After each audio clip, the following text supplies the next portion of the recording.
So I just want to add my warm welcome. I'm Sarah Watley, coordinator of Europeana Space, and I just want to welcome everybody to the second day.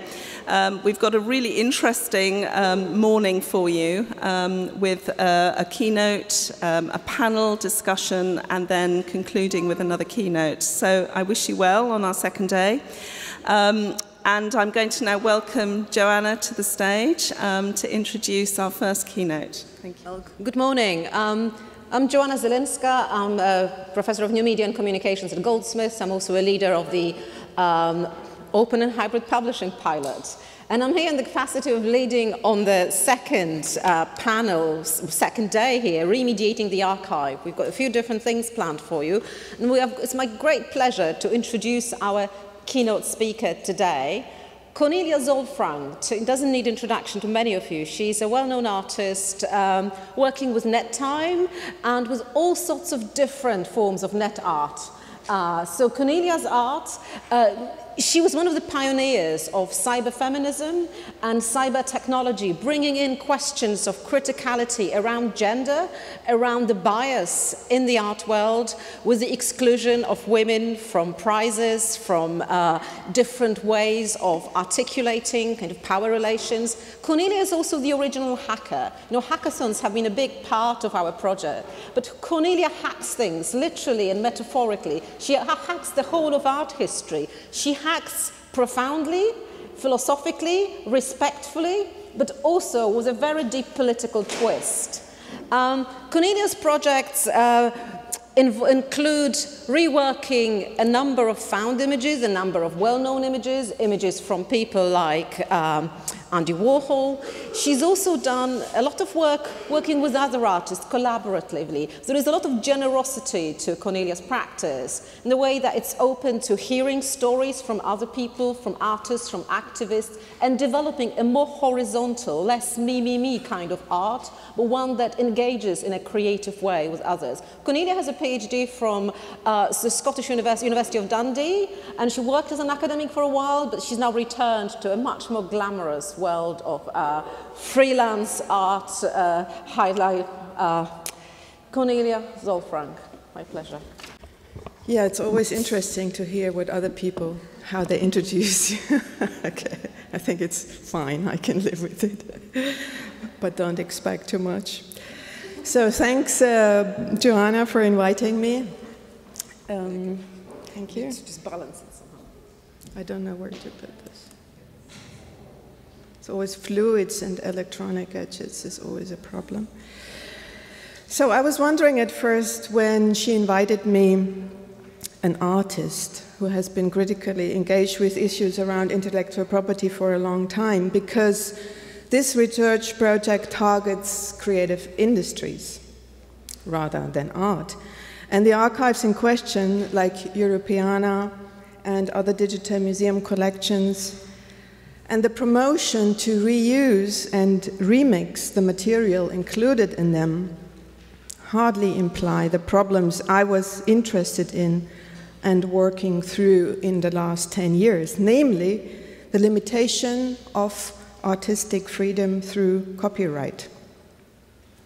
Nevertheless, as Joanna explained to me, it is exactly because my work is outside the specific focus of this project that my contribution probably will bring in some new perspectives and thus allow for understanding of research topics that are related to this project, also beyond this very project. So in this sense, I'm very grateful to Joanna, and I hope you enjoy my contribution. So many of my art projects are dealing with reuse of existing material in many different ways. Alongside with reuse and remix are ways of working such as appropriation, reappropriation, reenactment, repetition, and many others.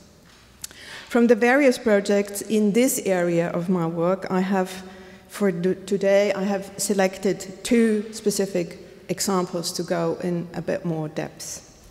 So the first is a project called NetArt Generator. The NetArt Generator is a computer program, a Perl script.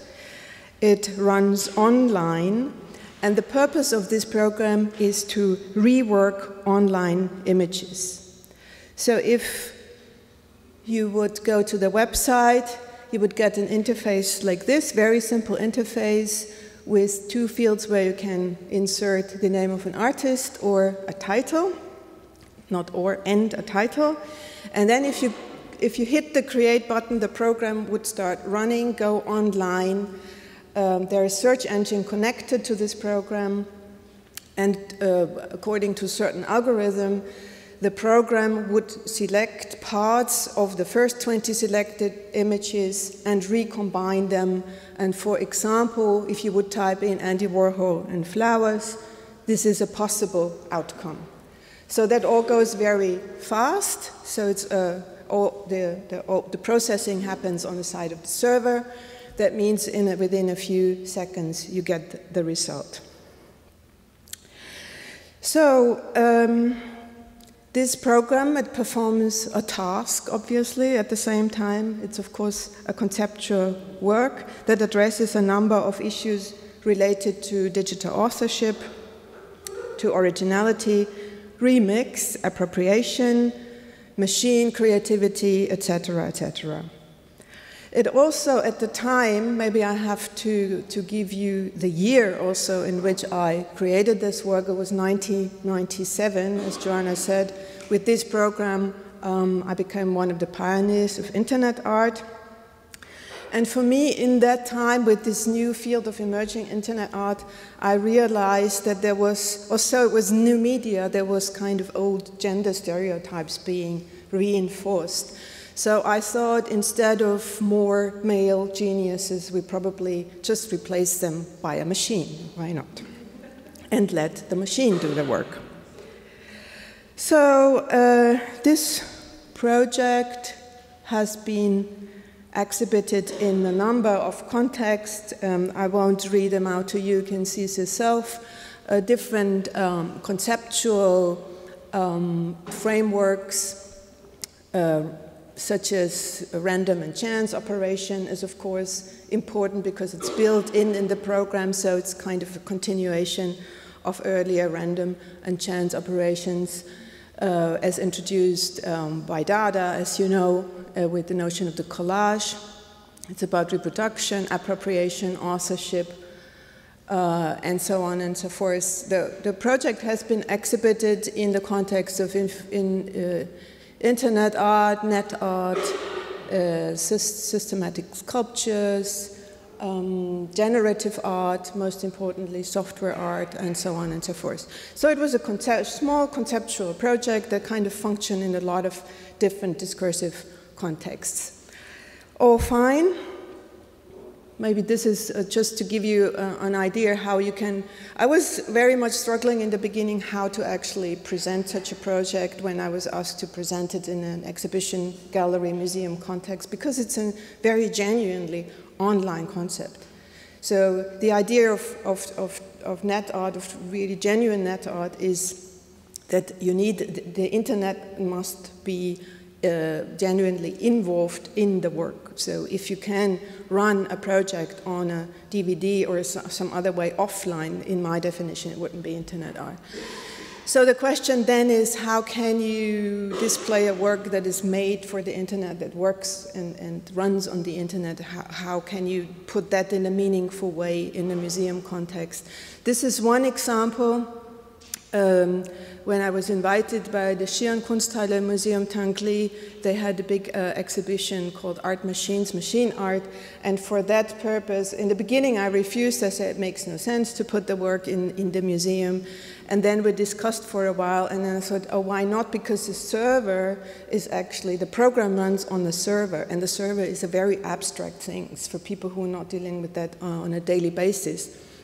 So why not trying to bring the concept of the server as a kind of sculptural idea into the museum? So I bought this very old ammunition box on eBay and painted it, and then inside we built actually all the parts of a functioning, computer parts you need to create a functioning internet server. So, and on that server, we had the program running. And at the same time, it was sitting in the museum space, so people could operate on the computer. And at the same time, you could see the code running through on this display. It was live connected to the processor. That's just one way of dealing with this question of display. This is not the focus today. So, as I said, the work has been shown in many different contexts. And I always had this picture in mind of Andy Warhol, very famous. I didn't clear the copyright to show it here, just in case you're wondering. And that was a big inspiration, and I thought I can process as many as I like, basically endless variations of the Warhol flowers, and I would somehow like to point to that concept which I named the networked image. For me, the image that is created by the net art generator is a networked image. And it's not only technically networked, but it's networked through art history, through all kinds of different systems. So I really like this notion of the networked image, and with it comes the idea of abundance. So it's endless. You can produce endless numbers of these pictures. And so I thought in order to hint at this, and for me, the individual image, also this networked image, had the function of an index. It was not an autonomous image in the actual sense of aesthetics. So for me, this image actually has an indexing function. It points to something else, to somewhere else. It points to the network. It points to other images it's made of, and the processes involved. So I thought it makes sense to print many, many, many of these images and put them in an exhibition space. And there was a plan for an exhibition at Plug-in Forum for New Media Art in Switzerland. And we worked on that for quite a while. Until 3 weeks before the opening, the director of the place came back to me and said, "I'm sorry, we cannot do this exhibition. We got legal advice. And our lawyer said that the Warhol Foundation is represented by Proliteris in Switzerland, and we run into trouble because this might be copyright infringement, and we cannot afford to test it or to go to court and all that." So it was 3 weeks before the exhibition that this idea of finally being able to show this abundance of networked images as printed images in a gallery space was cancelled. It couldn't take place. Instead, I didn't have much time what to do, so I thought, okay, is there really a legal issue involved? And that was actually the first time in my life, which was in terms of copyright very naive until that point, that I thought, what is this thing, copyright, and what do I have to do with it, and why does it limit my artistic freedom? So, of course, if you're a legal layperson, you think that lawyers know everything about law, and you start to consult them. And that's exactly what I did. So instead of the original exhibition that I had planned with all these really beautiful, colorful Warhol flowers, I made this installation, very sober video installation of 4 legal experts talking about the legal status of the Warhol flowers. So the people in the beginning who entered the space were a bit skeptical. They said, why should we listen to these guys? It must be boring, if lawyers talk about art. But actually, it turned out that it was quite entertaining.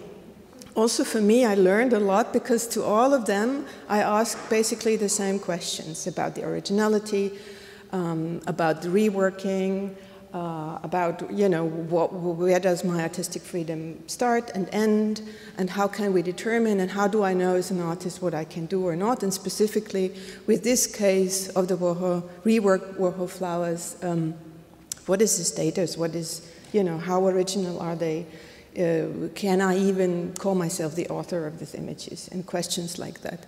So the interesting thing, and that was actually the first contact with with lawyers I had, except my husband is a lawyer too, but he's not at all interested in copyright. So they were kind of discussing, and each of them came up with a completely different idea of what the status is and how I could defend or how I should act. From artistic freedom in Germany, very important part of the constitution, to, oh my God, no, just don't do it. You will run into trouble that will ruin you for the rest of your life. And so that was interesting for me, because I thought if I ask a lawyer, they know how the legal situation is, and it was interesting to see if I ask 4 different lawyers, I get 4 different interpretations of the actual situation, which I started to understand is complex. And maybe one of the most important findings for me was that in a state, before an actual court case happens and before a judge makes a decision, no one can really tell you what you're allowed to do or not. So it's all speculation. It's a gray area. And if you look in the history of copyright infringement cases, you can see there have been a lot of very surprising rulings by judges. Very surprising. The opposite what you would expect. So you never know. So that was interesting, and that kind of pulled me into this legal thinking and how it's related to art. That was an important part of my PhD. I really went also back to the history of copyright and kind of tried to retrace the parallel of history of copyright with the history of aesthetics, and how much these 2 concepts or these 2 fields actually influence each other or build each other. So you need a copyright to really enforce the idea of the individual author, of the original artwork, and the other way around. So that was very interesting. And then if you come to the contemporary field, you see, okay, that kind of idea very much changed. It broke up with all this idea of reworking, collaborations, and so on. And the copyright as it is probably is not really adequate to our aesthetic practices at the moment. I don't go further into that, and I think we have better experts in this field as well. Just to continue, so I was intrigued by this legal speak and thinking, and I thought, wow, that's an interesting field for an artist. And I decided I'm going to write a legal expertise as being an artist, because artists can do everything. They also can become legal experts if they want. So I really got my head around copyright, but also a lot of commentaries in copyright that are dealing with digitally generated art and what the status is. And I asked myself the question, who is the author of one of these automatically generated Warhol images? And going through and using digital copyright and legal commentaries, I discussed the 5 options. Is it the computer program that actually produces the collage? Is it the user that actually uses the program online? Is it the programmer who wrote the program, which is an important part of the process? Is it what I call the original author, like the author of the images that are being reworked? Or is it probably me as the person who created the concept of this whole program and the workaround? So I was going through these different options, and interestingly, in terms of copyright, the idea was interesting because it was not there's not really one person who could be defined, but there's several options, maybe a combination of several, but it's very unlikely that I could be called the author because I just originated the idea. And if I'm not involved in the process of the making, my role is not very important in terms of copyright. So that was an interesting finding because, of course, if I use these images if I work with them in the art context that I am the artist, and not all the others. They are kind of not present. So it was interesting to discuss them and also discuss their involvement in the making of these images. So that was one thing that I really enjoyed, I have to say, reading these legal comments. But after some time and being involved with, I don't know who of you is kind of involved in questions around remakes and legal issues with remakes, you will know that is a very hard area. It's a very gray area, especially if the copyright of the works is not yet expired, and there are so many things to consider that you always end up in this soup of it's a gray area, maybe you can, maybe you cannot, but no one really knows.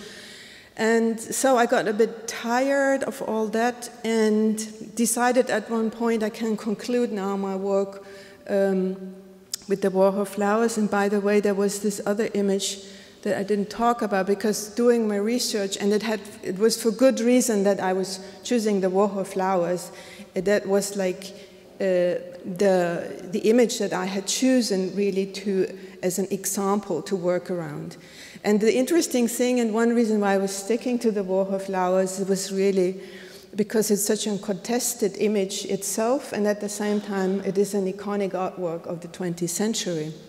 Because if you look in the history of the Warhol flowers, the so-called Warhol flowers, you'll find that Warhol actually didn't create the original image of the hibiscus flowers, but it was Patricia Caulfield, a nature photographer, and it was printed in a photography magazine. That's where Warhol saw it, and he cut it out and rearranged the flowers a little bit. And what you see to the right was then the model he used for his prints. And when Patricia Caulfield found out that Warhol is doing these prints, she sued him, and that was one of the early copyright cases in 1964. So I thought this is a perfect example, because at the same time, and also Andy Warhol himself was not a big fan of the concept of intellectual property, his foundation is all the more. So, so there's a lot of contradictions and tensions in this one motif that I could work with. So to end the whole story, I thought what a lot of lawyers advised me to do, so why don't you ask for permission, and then you can avoid all the trouble.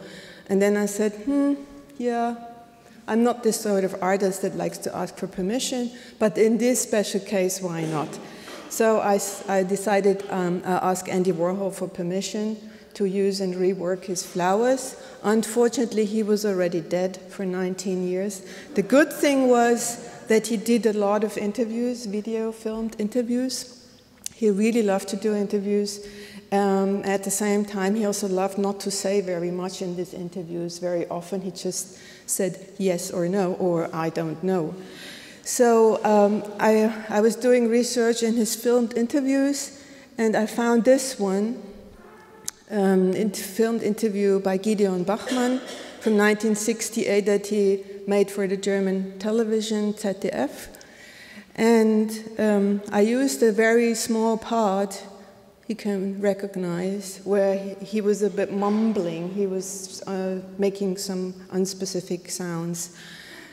Very short, few seconds. And I filmed myself in a similar setting than the one of 68. So I did all the talking, so I was explaining to him about copyright and about the Netta generator, and of course asking him in the end if he would give me permission, and then he was saying, well, I don't know, ask Bridget, ask my assistant, I don't know. So on and so forth. In the very, very end, he said, okay, it's okay. And then I thought, oh, that was very smart of me, so now I solved all the copyright problems I could possibly ever have with Andy Warhol, because he gave permission. It was actually turned out not to have been so smart, because this image, which is a collage, in the film you see either myself or him. This is a montage, And we used this image to advertise my book. And the publishing house, Hatje Kans, used this in their folder in which they announced the new books. And it's really crazy that the filmmaker of this interview, Gideon Bachmann, that you see here, he saw this folder of the publishing house, and he sent a cease and desist letter to the publishing house and said they have to stop printing and distributing the book, otherwise they have to pay compensation. He hoped that the book was already printed and he could make some money out of this. So I thought, oh God, this can't be true. It's just going on forever and ever. So it was a weekend. The book was going to be printed on the Monday, and I couldn't reach any of the lawyers I was working with. So I called this guy, Gideon Bachmann, and explained to him what the whole thing was. He was very skeptical. And then kind of we made a compromise when he found out that the book was not yet printed. And I said, okay, if you don't give the permission that we can use this image in the book, it was not about the video at all, then we just leave it out. And then he also was a bit disappointed, and I said, okay, then keep it. But he gave me like 10 lines of annotation. I had to add, you know, his name and his rights, and it's only for this purpose and nothing else. And I never ever allowed to put this video online or show it without permission or whatever. So okay, the good thing is with this video. So sometimes people ask me, is it somewhere online? And I say, well, I'm not allowed to put it online, so I wouldn't do it. And he's really watching me, what I'm doing. So, but then I met Kenneth Goldsmith one day. I don't know if you're familiar with UbuWeb, one of the projects I'm working also with at the moment. Maybe I have time at the end to mention it quickly. And Kenneth Goldsmith, who is a big fan also of Warhol, a New York artist who creates this, it's actually a completely illegal archive.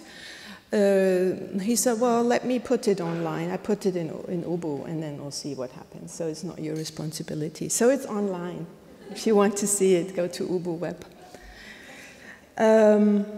This is just a little sketch or conceptual map, because I used all the different works I just talked about as the basis of my practice-based PhD, which was called Performing the Paradoxes of Intellectual Property. I will not go into more depths, but maybe one thing I can show you is that I found some exhibition curators, museum directors in the end who were more brave, and they said, okay, we take the risk and we do it. So that's several examples where I actually made exhibitions with presenting the flower images as I had intended in the beginning. Okay, so for my PhD, I actually had kind of thought of this methodology as performative research and also as a performative copyright infringement. I don't go deeper into that, but that's basically if you theoretically addressing an issue of copyright infringement, but also at the same time committing this so-called infringement in the museum context and kind of observing what happened, I called performative copyright infringement.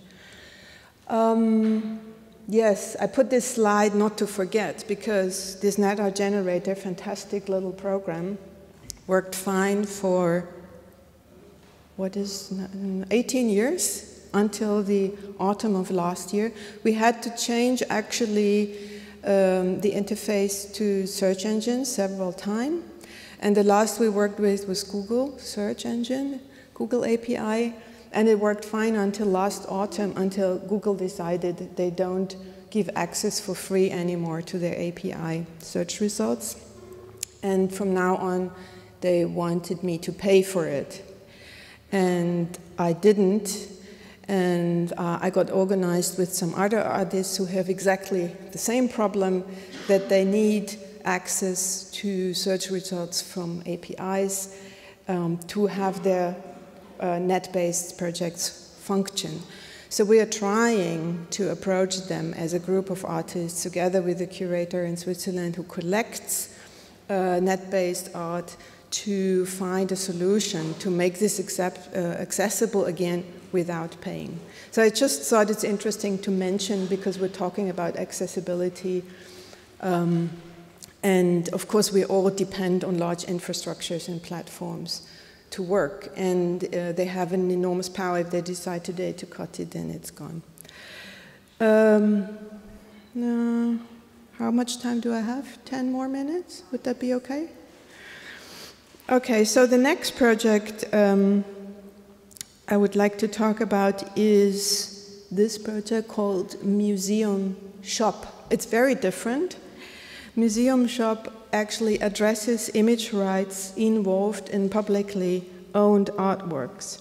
For doing that project, I collaborated with several museums in Oldenburg and with the Museum for Modern Art in Witten.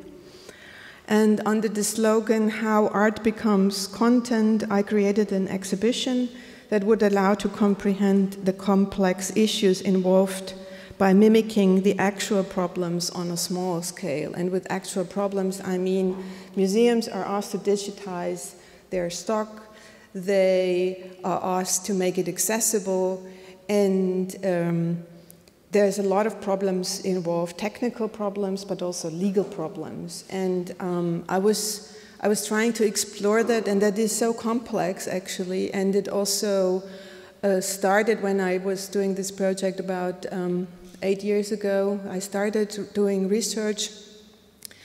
And it was interesting, especially also to work with smaller museums. I think big museums, they kind of found solutions, but especially smaller museums are facing a lot of problems.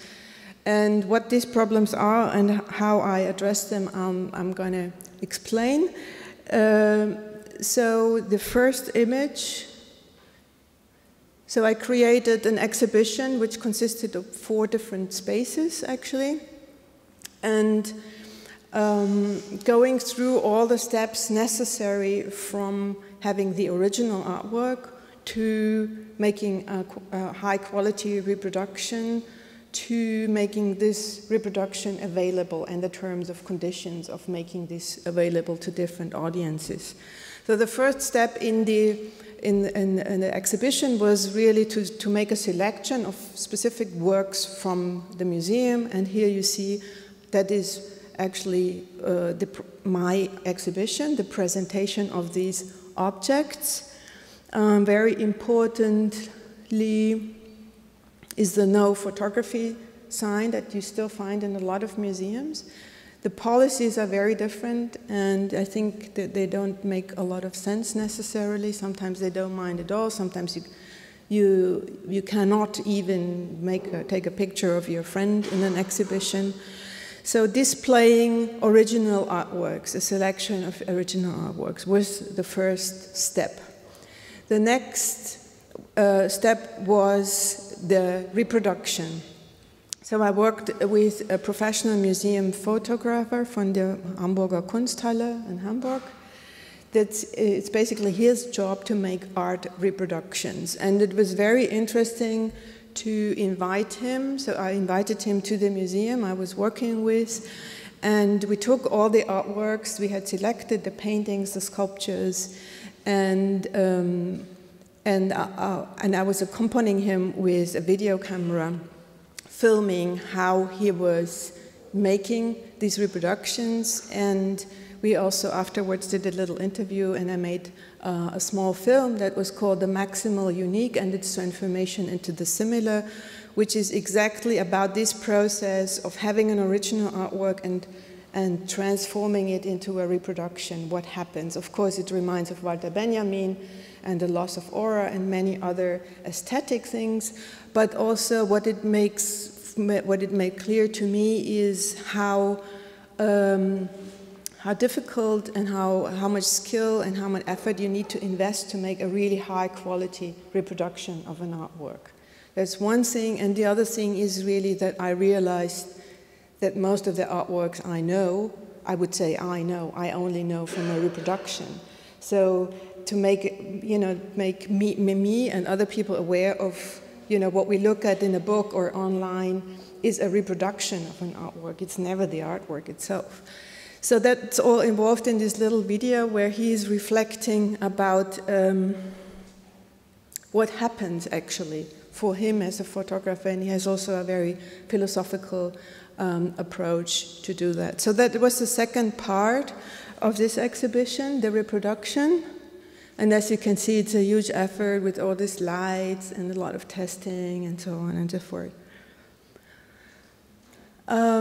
So that was the second space. The third space in the exhibition I called contract space, because I explored all the legal situations involved in this process of me borrowing works, original works from a museum, commissioning a photographer to make reproductions, having a camera person filming him making the reproductions, and so on and so forth. Many, many other parties involved.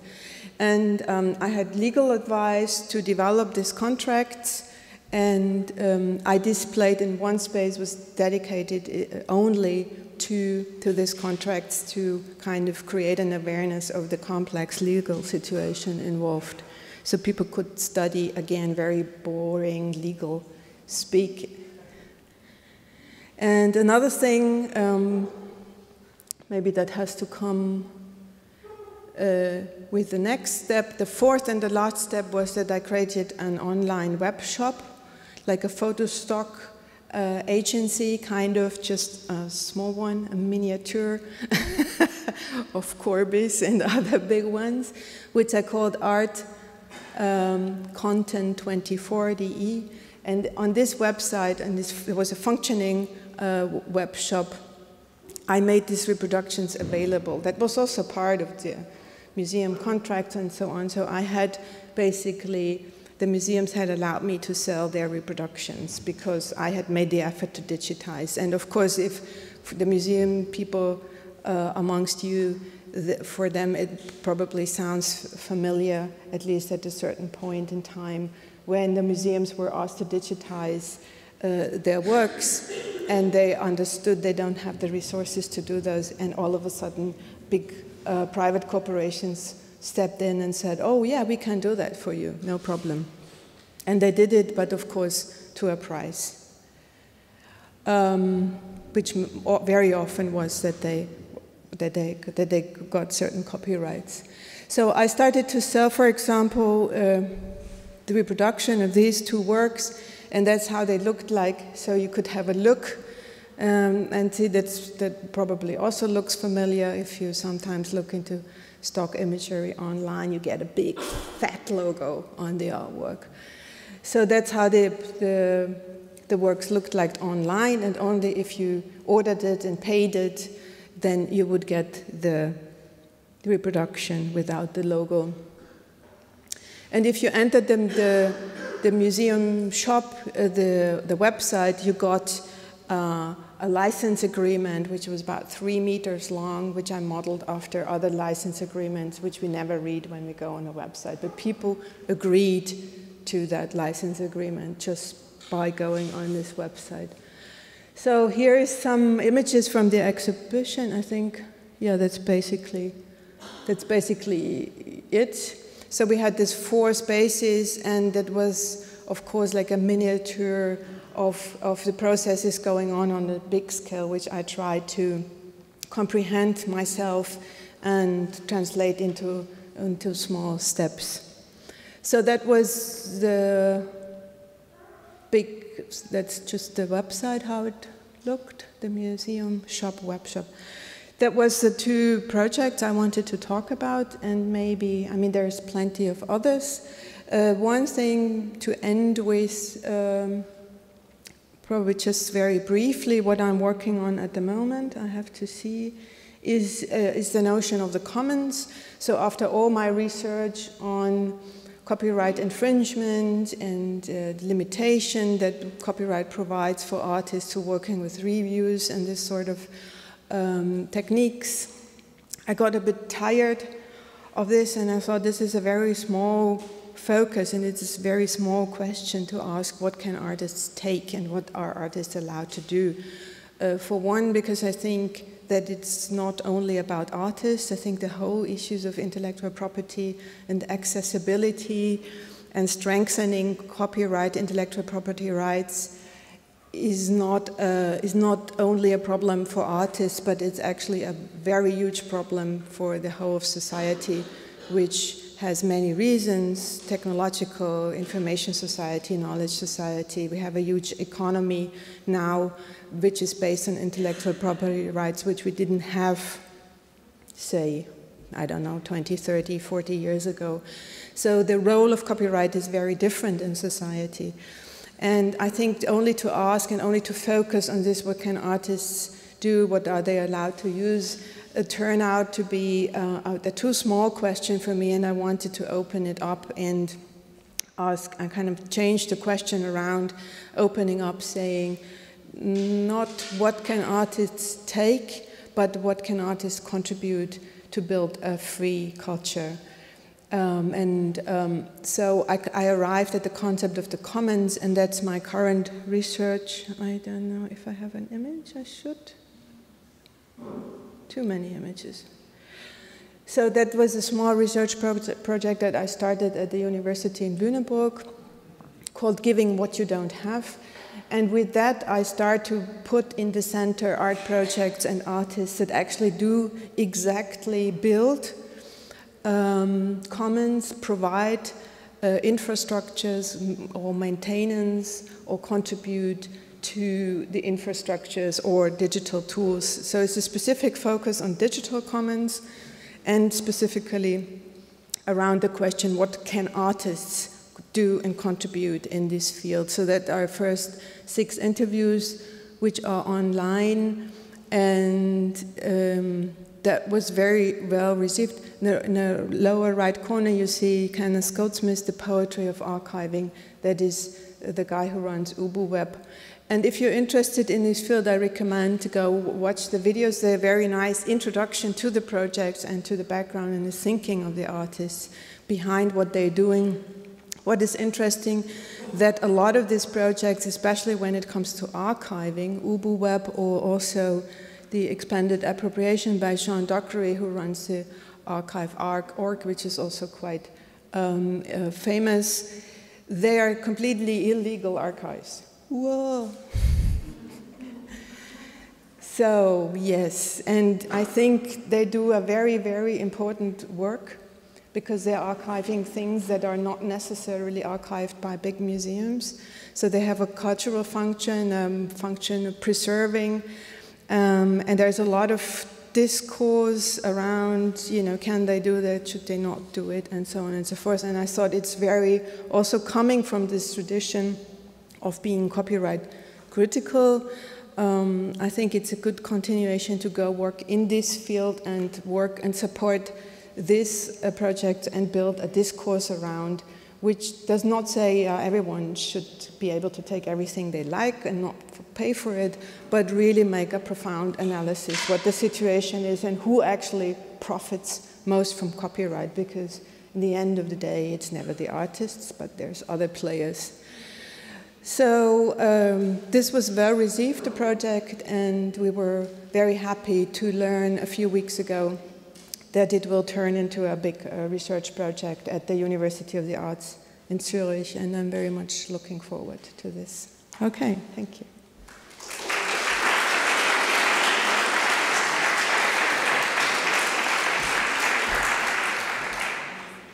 Thank you very much. We've got a few minutes for questions, comments.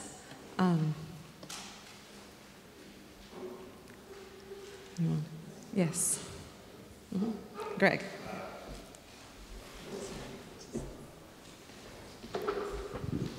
Hello, good morning. My question, at our institution we've been working a lot with musicians and sampling, but not from a research perspective. And one of the things I've encountered working with labels and also publications is I say, do you want to write a feature about Creative Commons, or do you want to release your work under Creative Commons? And they say, is that still a thing? Because I thought that died out in 2008. And Creative Commons? Yeah. Mm-hmm. And they say, and then others have said, well, we're curious, but we're struggling to survive and we don't have the time to learn the ins and outs of this licensing. So they don't care if people reuse their work, but they don't have the time to invest in this like a research institution would. So it's nice that we can all work in our bubbles of research and academia and heritage, but how do we actually get in touch with not the mainstream, but the underground, and make them aware of these concepts and change their minds to implement them? Change their minds to what? Because I would not consider myself to be in the research bubble only. I think I'm as much part of the underground, maybe not in the music field. So what exactly is your intention or what your question? Because I'm not sure. Well, I think a presentation like this wouldn't exactly change an A&R representative from Ninja Tune's mind of releasing music under Creative Commons. So how do we change the language in which we talk about IPR and copyright that it's accessible for everyone? Well, that's a very big question, actually. Is this something you're considering, or? So much to say. I mean, first about Creative Commons, I was a big fan of Creative Commons in the beginning, and I also helped to make it kind of spread the idea in the art world until I got more, deeper involved, and I understood, of course, there's a lot of critique around Creative Commons. First of all, it pretends to be modeled after the GPL of free software, but it's not, because the GPL with the GPL come four freedoms which are not negotiable at all, and that's the strengths of the license. They don't come with Creative Commons. So it's a mix of all kinds. You can do a little bit, but not this, and maybe not that, and they contradict each other. So Creative Commons does not really create a commons, as it suggests. That's the one thing. The other thing is that I started to understand, being longer in the field of copyright, that I was a bit blind thinking about content all the time. It's about content, and the content is copyrighted, and it's kind of subversive to be against copyright and things like that. And I think this focus totally shifted for me and opened up to not only look at the content, but to look at the infrastructures and the platforms that actually make money through free content. I think that's what the actual problem is, that we were kind of a bit distracted, thinking, oh, it's so progressive if we have all this free content, and at the same time we're actually feeding, the so-called platform capitalism with this free content. So I think as one simple answer to your question is, I think there's this rhetoric. I think that artists need strong copyright because otherwise they lose their income, which I think is different in different fields of art. So in the visual art and fine art, copyright is not an important source of income for most artists. It's, of course, important in the fields that depend on reproduction, music, and so on and so forth. There you also have to see who actually makes the profit from the copyrighted material. And again, it's very often not the artist. That's why a lot of artists started to create their own labels, net labels.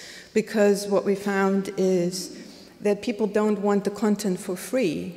They don't want it for free. They just don't want to feed the big corporations. If people understand that the money they pay goes to the artists, most people are very happy to pay for it. And I think that's the way forward. And maybe the idea of the commons is also a way of creating a different model for thinking about this, like redistributing not just the profits, but also the very concepts around which we can think about things like art. Yeah, the problem with the commons is that it doesn't constitute an own economy at the moment. Commons, not Creative Commons, but your kind of redefined commons. Also, this broader concept of the commons, I find it very interesting because it's experimenting with other forms of ownership and responsibility. But at the same time, we have to acknowledge that at the moment it can only function together, with the capitalist economy. And I think that's the big question: how can we start working with that and learning how things could, we have to learn basically new economic models and ideas, but we cannot turn the one we have over in one day. So it's this kind of how can we try to think differently while we'll still being in this mode of capitalist production. Okay, any other questions or comments? Yes, Daniel.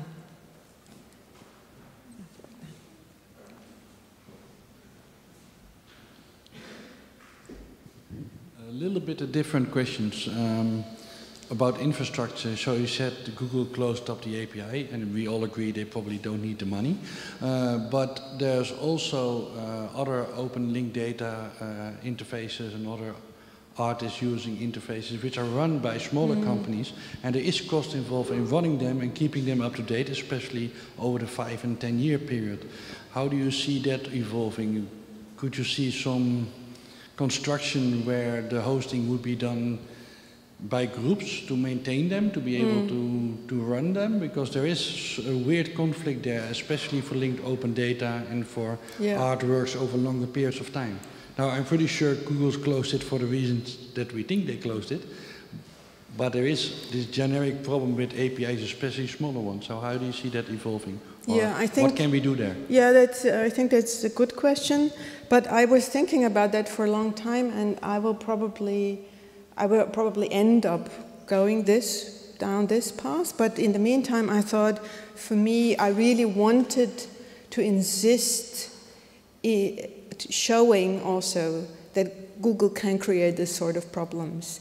So it's turned into a performative work that we are kind of gathering other artists who have similar problems, that we come together, we discuss it, and so we do not just want to find our own little other solution, but we want to create a bigger interface to society and also to Google, because it's very. Did you ever try to phone Google? There is no humans at Google. It's just Google. Yeah. Well, and it also, I mean, it's interesting to work with this kind of monsters like Google and try to address them and try to find a person you can talk to, and finally you have a person and you say, yeah, that's great, it's so interesting, but I'm not responsible. I'll, put it forward to the next person and the next and the next, and it ends in nowhere. So just to demonstrate, I was actually capturing all my attempts to address Google and to work and their arguments and what, just as an experience to, so it has this performative quality also that I'm insisting at the moment, but of course it has its limits. And I would also, of course, the problem we have to admit that is all the big platforms, the problem is centralization, we know it, but the big platforms, they usually have the best technology, We have to admit that. They have the resources to develop and maintain. And so it's also this aspect, if I use Google Search API, I get different results than I use a smaller search engine. So, but that's also conceptual aspects. I could do both, and compare. I'm mindful of time, so unfortunately I'm sure there'll be plenty more questions, and hopefully people will manage to catch Cornelia over coffee later on. I don't know, do you have to dash off immediately, or can you stay for a little while? I will stay. Okay. Well, thank you so much. It was really inspiring, and I think... And can I invite... We are going smoothly into our panel on archiving, so can I ask Camilla, Sarah and Beatrix please on stage.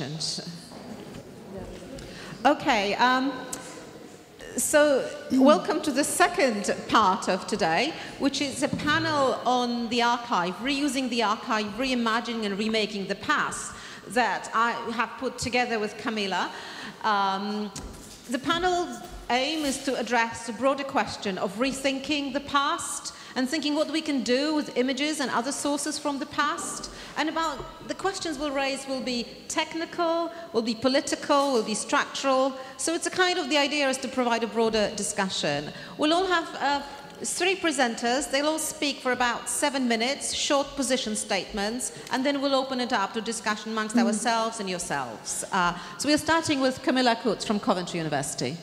Okay, thank you, Joanna. Thank you, everybody. I would like to take this opportunity to thank my colleagues from the photomediations pilot. It's been great 2.5 years. So my position statement hopefully will take place in 7 minutes. It's titled Found Footage and Remix as New Forms of Ethical Archiving. So I want to pose a question, and this is just going to be posing a question because that's all the time we have, whether it is possible to consider remix and reappropriation of free found footage material, being still or moving, as a new form of ethical archiving that is in dialogue with various processes of remediating the past through media. In this statement, I will float this idea in relation to 2 projects, one which you're already familiar with, which is the photomediations, Europeana's open and hybrid publishing pilot, which is an online curated open platform that offers a more creative and critical way of experiencing and curating archives. And the second project is my own experimental film, which I made as part of my artist residency in New Mexico in one of the largest archives of American educational 16mm film. And my film really deals with ways in which we can use found footage to reflect upon the workings of personal and collective memories. So both photomediations and my film challenge traditional ways of constructing visual material in order to propose a possibility of a new meaning created out of a pre-existing material. I wish to propose that in an age when it is impossible to trust the authenticity and objectivity of media, reappropriation can be seen as a unique form of practice that gives birth to processes of reimagining and thus rewriting history in a more ethical fashion. And you might want to ask, how can that happen? But I think that through the use of experimental techniques, so ones that exist outside the dominant ways of making images, and ones that foreground the importance of continuous critical thinking, as well as inclusion of artifacts made by regular citizens rather than curated within the frameworks of institutions, I would argue that contemporary uses of media can address common misrepresentations of history with more immediacy and with more awareness. In line with Walter Benjamin's proposal that we always see the past from the perspective of the present, I believe that new times call for new ways of curating and experiencing the past, and by extension, history. I think that every era, to some degree, needs new interpretations and new incarnations of history, identity, and memory, which are not static concepts anyway. So in its non-chronological nature, photomediations critiques traditional chronological displays that are often ideologically and scientifically suspicious. Questioning the archive's physical and institutional boundaries, the book suggests that constellations of images can challenge the hegemonic structures of traditional repositories, where, as argued by theorists such as Michel Foucault or Jacques Derrida, the haunting spectrum of history is too often shaped into a politically comfortable fiction. Using carefully curated but free online material tagged with CC licenses, the book functions as an alternative archive, which is less bound by artistic canons and codes of representation. Instead, photomediations offers regular citizens a chance to have their creativity displayed away from institutionalized attachments. So I'll move on very quickly to my film. So the film is based on my letters that I exchanged from a Native American prisoner here named Daniel, and it critically investigates my fascination with the American Wild West, so constructed colonial concept, and is told from a perspective of a teenager growing up in a communist Poland. Using culturally problematic and sensitive footage, I recently started thinking about my film as a form of an experimental archive. An archive that aims to simulate, and simulate it's a key word, a new space for histories that have not been told by its subjects, but instead by those who oppress them. In this case, Native American communities whose misrepresentations in history of cinema are endless, but which very much dominate much of the discourse around those nations. So I'm going to start with a little clip.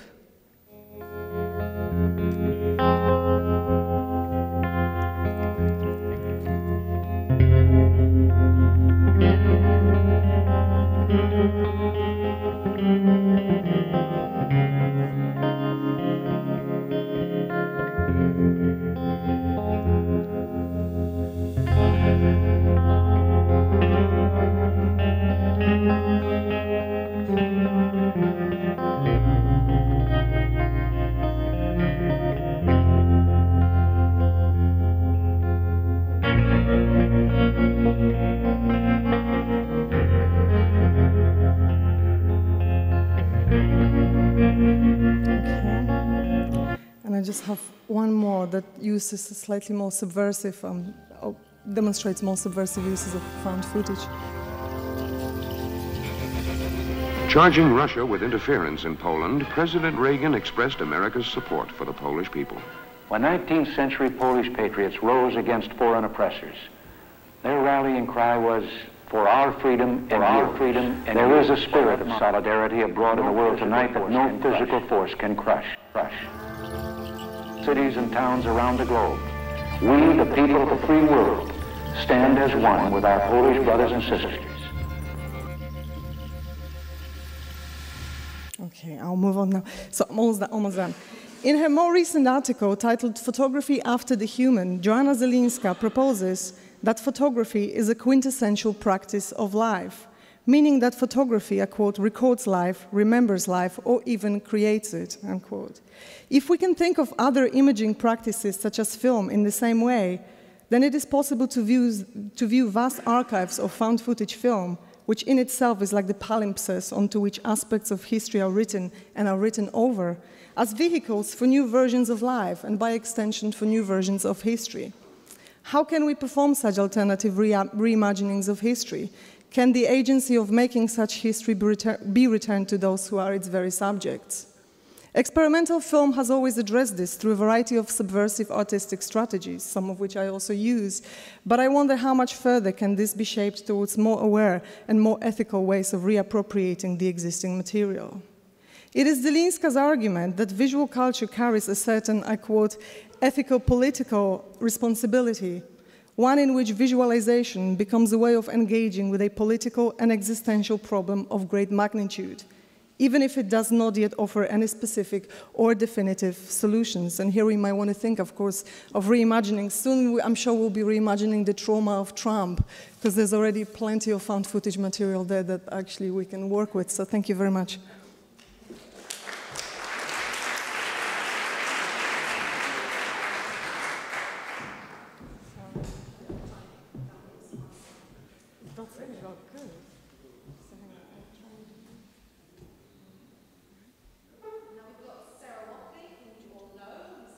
Leader of the Polar Power Project, as well as a professor of dance at Coventry University.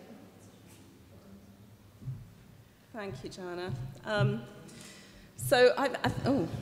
Yes, there we are. So I think my question is a very simple question in a way, which is what constitutes an archive of dance? And I'm going to focus very much on dance archives and look very briefly at some of the projects that I've been involved in. Thinking about archiving practices in dance. Many of our digital repositories, such as Europeana and others that we've been hearing about and talking about, hold metadata. Actually very limited dance content, as we have discovered. And very often what happens is that you then are taken to the holders of that content, and there are all sorts of barriers to being able to access the content itself. But what does this content actually mean? In terms of dance content, it's very often content about the dance, but not the dance itself. For reasons that I'm sure are very familiar to all of you, which is that dance is an embodied practice. So at best, we have the film, we may have the image. Of course, film is a relatively recent technology, so that limits how much of the history of dance we've actually got access to, even through audiovisual. So given that, and given also the difficulty of things like different file formats, and, dare I say, copyright, because dance, of course, is often a practice which is created by multiple potential copyright owners or holders, and whenever one is trying to archive the dance, then one is in conversation with many different owners. And there is an imbalance there, a power balance, or a power imbalance very often, because if you're dealing with music, that has a very different kind of structure around copyright than dance, which is very young in the field of copyright. So already there are interesting conversations to be had. In the context of that conversation, I'm just going to talk briefly about a project that I worked on many years ago, with a very well-known British choreographer, Siobhan Davis, and working with my lovely colleague who's with us even today, Ross Varney, we created a digital archive of Siobhan Davis's work. It is still live. It's made up primarily of audio-visual material. What we were most, I think, excited by is what happens when this content comes together into a single space. And the bottom image shows one of our experiments at the time, which was to think about different ways in which you could visualize not only the dance itself as it appears through the film, but also the creative processes and the making of the work, and how can you use the digital environment to start to develop different ways of capturing, collecting and visualizing this. Although it's a still image, if you go to the archive itself, this is actually an interactive moving image. So it gives you something of the kinetic, dynamic sense of the dance. And I use that word carefully.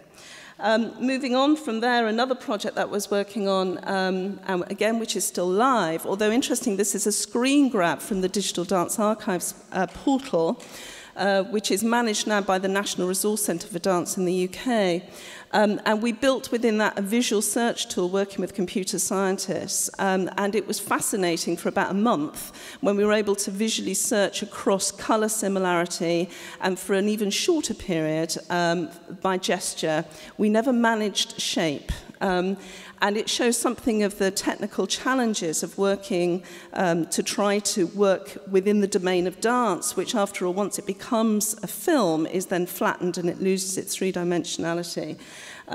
So although it was a lovely tool to begin with in terms of bringing up a whole range of unexpected content, quite serendipitously, which we loved, unfortunately, the tool, the visual search tool, doesn't work anymore, which I think says something about the fragility of these kind of digital tools that we're working with.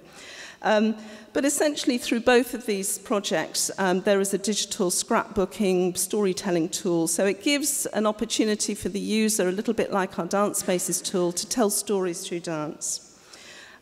But just thinking about this idea of remixing and reimagining, returning to Siobhan Davis briefly, is that somebody who's worked very much in close collaboration with her dancers, who in some ways were quite dissatisfied with the notion of archive in their work, because they regard their own bodies as the foremost primary archive of the dance.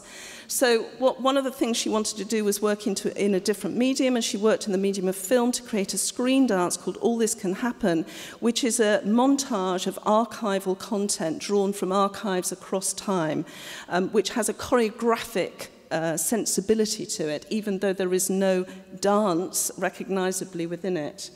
And then this more recent project, Table of Contents, where she very deliberately goes back to the archive as a source. So the digital archive becomes a source for taking the archive back into the body of the dancers, who are not reconstructing or remaking the archive, but using the archive as what she calls a compost, a source of nutrients, as a way of using some of this source material from the archive to mix and reimagine within a live, in this case, a gallery space, to bring the notion of archive and the notion of dance archive back into the bodies of the dancers, who are quite vocal in their sense of talking about the body as being the hard disc. So they're using a kind of archival language, even though they're resisting the notion of archive in many ways. So we have in those projects a sense where the archive is both foregrounded, but also, interestingly, kind of challenged and resisted. And then I just want to finish with an example of some of the work that we've been involved in, and I know many others are involved in. And these are some screen grabs from a project, Synchronous Objects, which was a William Forsythe project, which my colleague Scott de la Hunter worked on alongside researchers at The Ohio State University. And the top image on the right is another image from our Siobhan Davis archive, which is this interest, this growing interest now about in data, dance data, data that is generated through capturing and visualizing dance in different ways, and how this creates its own kind of archive of material, and it offers up something into the broader and wider community, into other expert practices who are interested in working with and doing something with this. And I think behind this is a real desire for this to be entirely open. So coming back to Cornelia's call for the kind of commons, we're looking at the way in which we can make this data openly available. So it's another way of engaging with dance content, another way of imagining and reimagining the archives of dance. Thank you.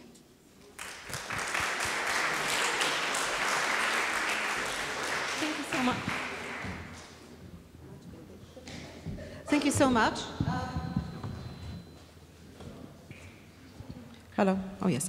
Last but not least, we've got Beatrix Lehmann from Museum Median, who is going to talk to us about the issue of archiving and related questions of copyright and responsibility, drawing on her own practical experience of working with those issues and trying to tell us how she tries to resolve on a day-to-day basis, working with different organizations and thinking that, as well as conceptual issues, there are kind of pragmatic issues that are always at the same time ethical issues. And Beatrix got masses of experience of intervening, dealing and handling these issues very delicately.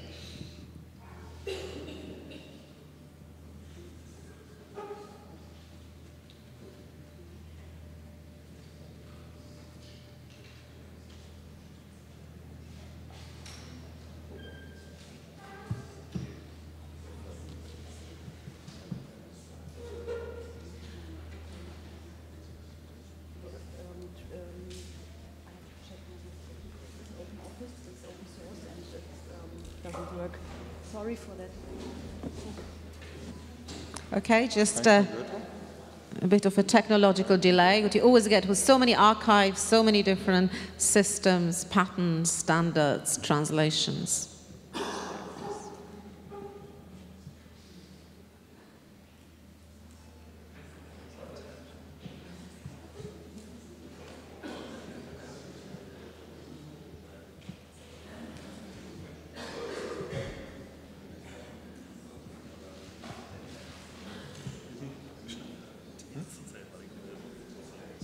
Could we connect Beatrix's?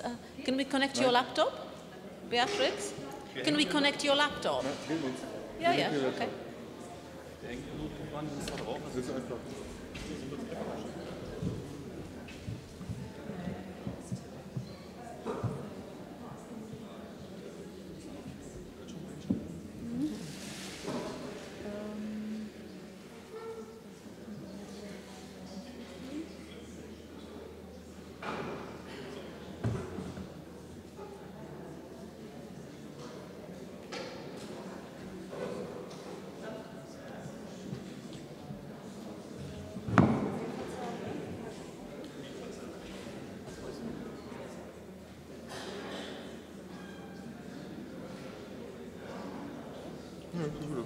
Okay, okay. Vielen Dank. Okay? Yes, okay. Okay. Thank you. Okay, so we are resuming the panel now. Thank you. Yeah. Sorry for that trouble. Museumsmedien develop... Sorry. Sorry. Okay, people, can we restart? Sorry, can we... I'm just going to do the teacher's thing and point at you and saying, you people, can you please stop talking so we can listen to Beatrix? Okay? Yes, you people there? Yes? Yes, you people. No, not working. Okay. Okay. Okay, thank you. Sorry. Thank you, Professor Joanna. That's right. But she's right. Okay, now, thank you. Again, Museumsmedien develop mobile apps, websites, databases, and interactive computer systems for exhibitions. The focus of our work is on the development of educational media for memorials, museums, and exhibitions. memorials dealing with resistance against the Hitler fascism. We always work in close cooperation with our customers, mostly the researchers, scientific or educational staff in the institutions. With some examples of our media production work, I would like to show how institutions can be supported in their work using copyrighted photos, documents, audio files, and videos for media productions. I would like to demonstrate in which way a cooperation between a creative partner and a content partner can be more successful for both sides.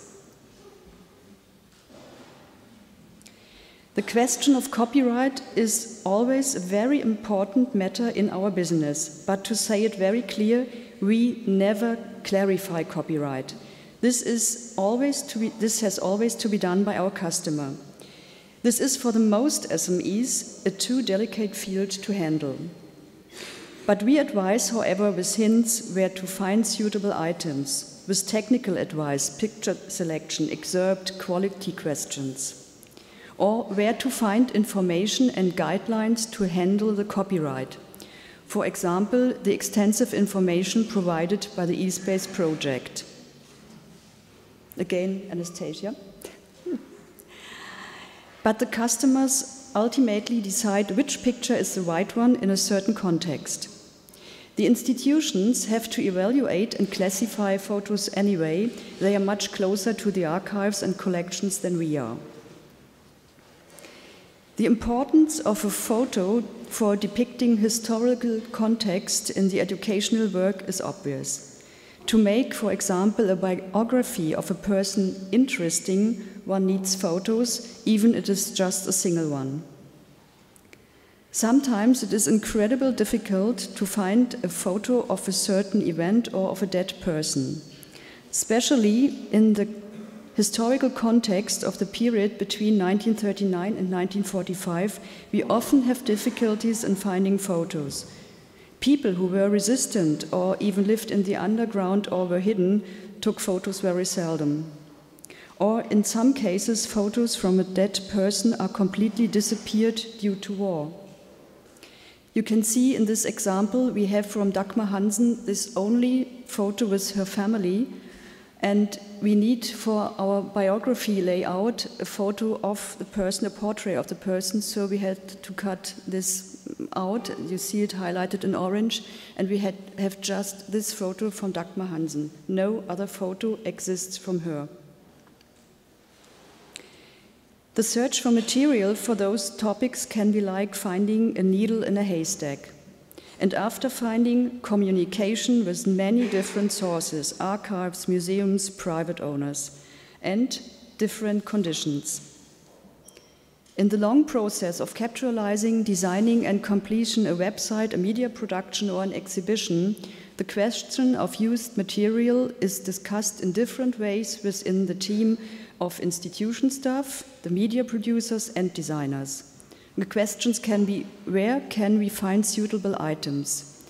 Is the material technically usable for different presentations? Is it the right item in a certain context? How to handle a large amount of selected material? And last but not least, how to handle the question of copyright with various providers. For example, national archives like the Federal Archives in Germany, or international archives in Europe, America, Middle East, Asia, museums and collections, but also from Europeana, Flickr, Wikicommons. These different terms of use can be different agreement for publishing on a website, in an exhibition, in a catalog, or even altogether. An item has always to be in context with can one of the terms of use. Technical restrictions like not bigger than 72 dots per inch. That's a funny specification for screen design. Or a wide range of fees depending on a provider. An individual data system can support the administration of items from different sources. Amongst the context information of a certain item, all the important copyright information can be collected here, by providing different data fields for all kinds of items. Photos, documents, transcriptions, audio files, videos, translations. The digital data collection can be organized easier. This example shows the back end from the data collection for the permanent exhibition in the German Resistance Memorial Center in Berlin. Different data fields for collecting information concerning the data provider, the ID number used by the data provider, the photographer. Hope you can see it.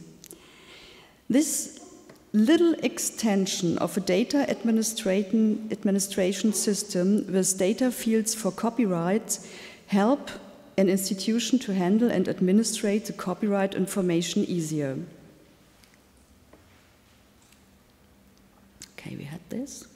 Here you see how it's published then, the copyright information highlighted in orange, the name, the archive, the ID number of the archive.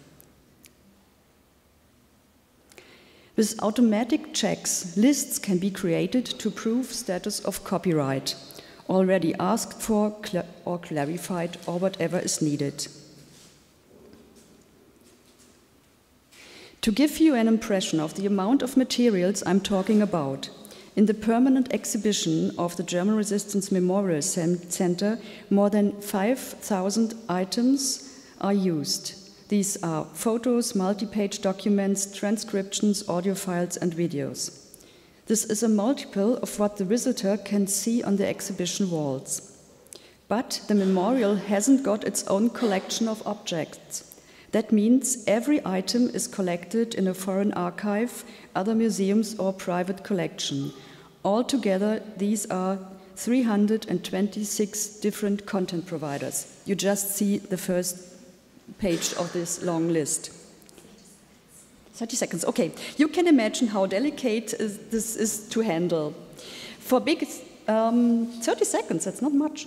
For big exhibitions, different people work together, and we try to make, with the back end, an alternative, some extensions to help the work together. The use of photos in educational work should be done as carefully as possible to avoid mistakes. This includes the question of contextual correctness as well as the question of copyright.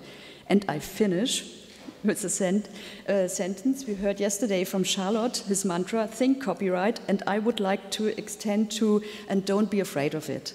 Thank you for your attention. Thank you.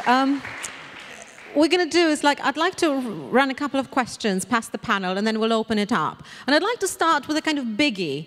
The question, archives to a lot of people, especially digital archives, might just be a technical problem. And you know, because you've all been part of different funded projects, you know that energy often goes into digitizing things. So people are often putting all their energy into the technical questions and how to solve something, how to make it work.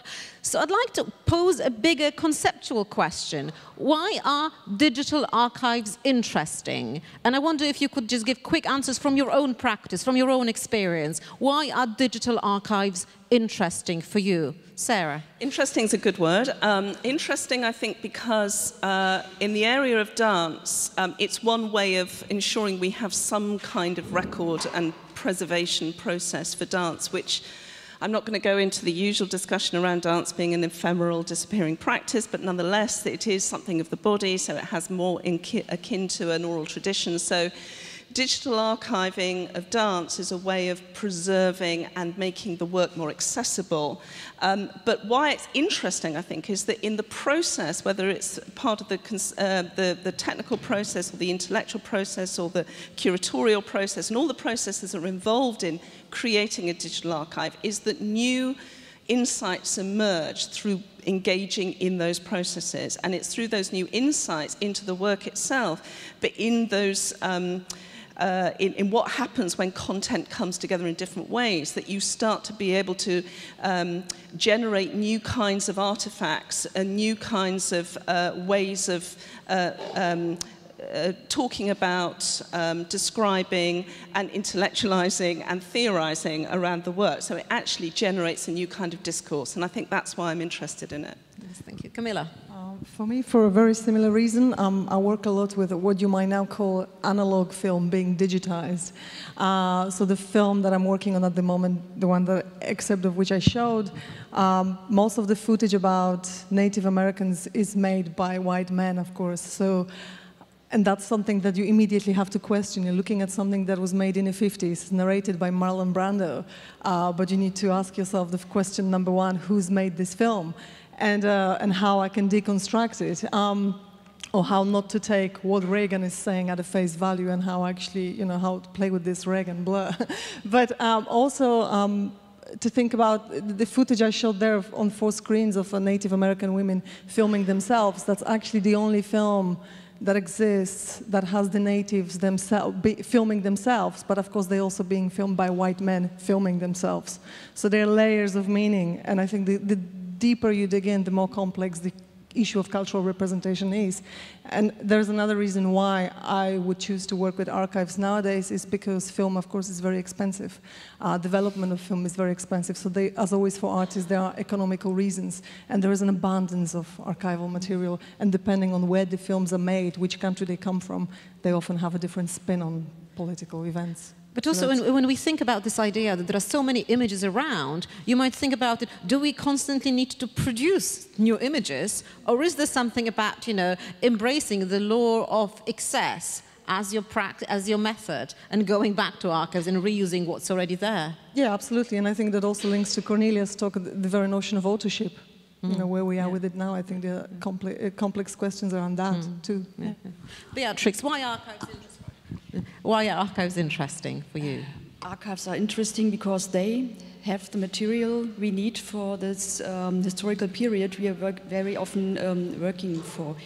Archives are mostly well curated, and in some cases archives are the only place to find information, to find photos, to find documents about that person. For example, the Yad Vashem archive. It's incredible, huge treasure of information, and well, yeah, I think these 2 reasons are. I think you're raising a really important question about curation and the role of the curator, because some people think, oh, the internet is an archive, but it's not yet an archive. It's a flow of things. It's a certain kind of, you know, a territory, a flicker of, or you know, conglomerations of things on it, but it does need a certain professional practice, artistic practice, some forms of intervention to kind of shape it up. So my second question, and I'll start from this side now, from Beatrix, and then what is, you know, in your own practice, in your experience, which is the most difficult issue for you when working with archives? What's your biggest problem, biggest difficulty when dealing with archives? Beatrix. If you want more than they are, than they want to give, or if the technical restrictions are a bit strange. As I said, one archive always said, we just can use 72 dots per inch for presentation. That's a little bit silly. For those who know screen design, it's a silly restriction, but we said, okay, we do it. Okay. No problem. And if you have to use a long caption, not only the ID number, the photographer, what else, sometimes you have problems with your layout because the designers don't like long captions. And Cornelia's 10-line caption for her image of interview with Warhol. Yeah. And this could be a problem, and you have to look for solutions, for example. Yeah, you have to look for solutions. Okay, thank you. Camilla, what is for you? For me, I guess the most difficult part of it is also the most exciting part, because it relates to editing, it relates to montage, how you put things together, because you realize that you yet creating another construct. So you continuously have to question yourself, critically question yourself, what is it that I'm doing, and how I'm representing the Native Americans as being yet another white person making that film. So more recently I've been more interested in how you can, in ways in which you can hand this agency back to them through editing. And that's an interesting one, because that's what's going to take me the longest. Yeah. It's interesting to see what you're saying. It's also you're posing that you're working with archive. It's like a process of recurating Because like Beatrix said, an archive is already a curated project, can be well curated or less well curated, and then obviously your intervention is another layer of curation. Yeah, and also you realize that particularly with film, the way film is being filmed is also a reflection of the time in which it's being made. So contextual information is embedded in that footage. So you respond, you can deconstruct it up to a point, but then you still end up with the footage that's, Reagan on TV, not video, all of that. Sure. When people say that, in the digital age, we all have become curators, that we curate our lives on a day-to-day basis through editing our, Instagram, through editing our Facebook kind of timelines as much as we can edit it. So, Sarah? Focusing, I think, particularly on the digital archives and particularly again on dance, clearly there are many gaps, although I remember Kate Dorney, who was the keeper of the theatre collection at the V&A, said there is no such thing as gaps in the archive. The archive is what the archive is. But nonetheless, when we're looking at the archives of dance, clearly some of our major choreographers and artists over time are archived and some aren't. So there are issues around who is absent, who isn't part of our history, or who is written out of our history, because the archives become, in a way, the history of our practice. On the other hand, when we're talking about digital archives, they are more fragile than the hard archives, and they might once have tried to overtake in some ways. And so one of the difficulties I find is that sustaining the digital archive when technology moves at such a rapid pace, and to be honest, the kind of practicalities of that, the resources required to update and migrate and sustain the digital resources that we have, because ultimately everybody will disappear and then we will have nothing left in our archives. Thank you. I'd like to open it now to the floor, either within questions for individual panelists. Hi, thank you. My question is for Camila. So you talked about curation by the public and by the citizens, and questioning the canon and the accepted historical narrative. We also work at Sound and Vision with 2 projects, also with artists, and I was actually a little bit disappointed that the actual subversion aspect didn't really come out of it. They were very much marching in line with the historical narrative. And I was wondering a little bit what I could do to sort of push the project more in that direction. And I was also wondering if it's right for me to assume that it will be more difficult to get funding if I propose it in a way that will directly aiming at giving minorities a voice.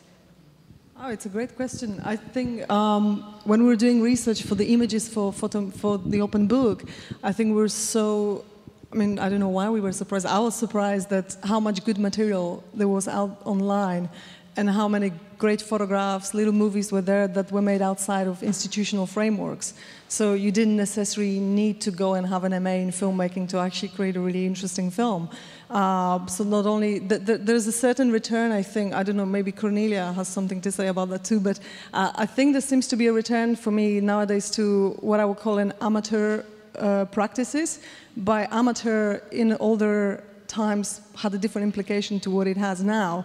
And I think that's really interesting. And I think the question of funding, it's a tricky one, because, of course, if you're curating something that's more experimental, avant-garde, or niche, you see, I don't make money out of my experimental films, I probably never will.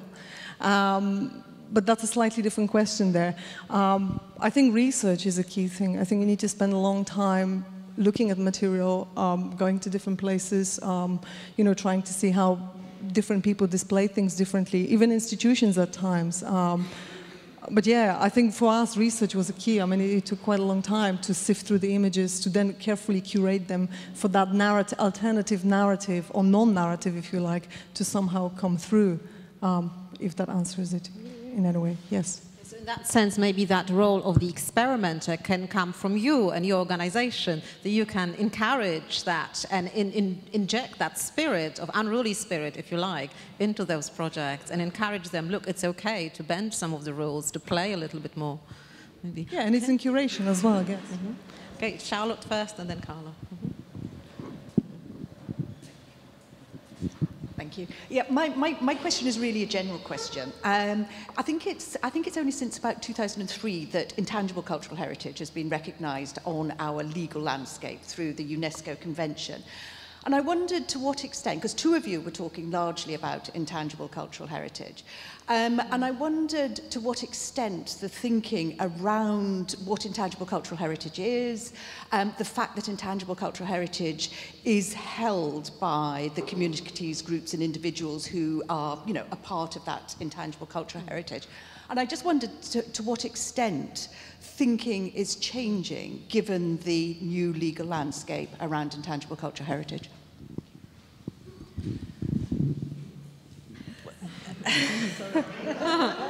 When you say thinking is changing, do you mean in terms of the methods of archiving those practices, or the sort of appetite for engaging with those kinds of?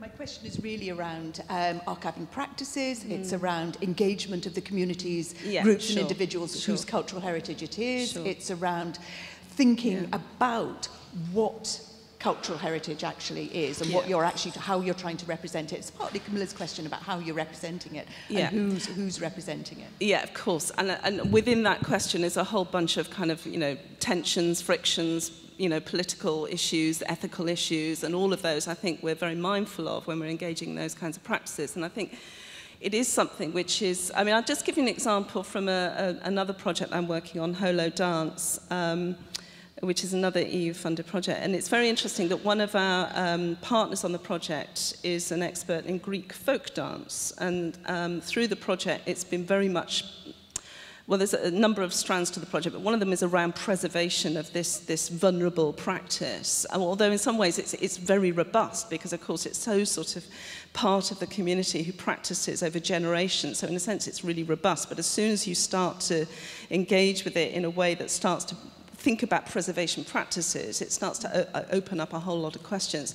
But what's become quite interesting in that is that, of course, we're trying to negotiate that relationship quite carefully. And, of course, once you start to impose on those practices different kind of technical methods and interventions which may undermine the very nature of what the practice is that if you do it carefully, it does start to actually generate from within the practicing community new ways of reflecting themselves on what they're doing and why they're doing it. And as long as those sorts of relationships are very secure, so that it isn't that the technology is coming in any kind of power, you know, in a kind of hierarchically undermining way, so that you can actually get to a point where it's seen to be really supportive of the practice, because it's opening up new ways of them thinking about how they preserve it, how they communicate it, how they share it, how they distribute it, and how they become really active agents in that process as well. But I do think there are a bunch of kind of ethical and questions that one has to address quite carefully, sure. Yeah, I think I second a lot of what Sarah said, but in the case of the film I've just showed, the New Mexico archive is quite interesting because Albuquerque has a big Native American community, so there's a lot of pueblos, lots of reservations. So I actually had an assistant who was Native American, who I'm entirely grateful to, because he's pointed out to me, for example, that the footage I'm looking at, which I'm thinking is a Cherokee Indian, was in fact Apache because of what he was wearing. And it's only them who have that knowledge. I mean, to that degree, because there are little subtle details there. For example, you know, the idea that Native Americans never wore headbands, that it was a Hollywood invention just to hold their hair, their wigs. So there's a lot of, you know, that footage, the archival footage is loaded with so many misrepresentations of history, you know, of that nation. And I think there's another aspect that Sarah touched upon, which is very important. It's not just about working with the archives, it's about working with cultures and people, and it takes time to develop trust with those communities. Because as a white person going to a reservation, you need to be invited.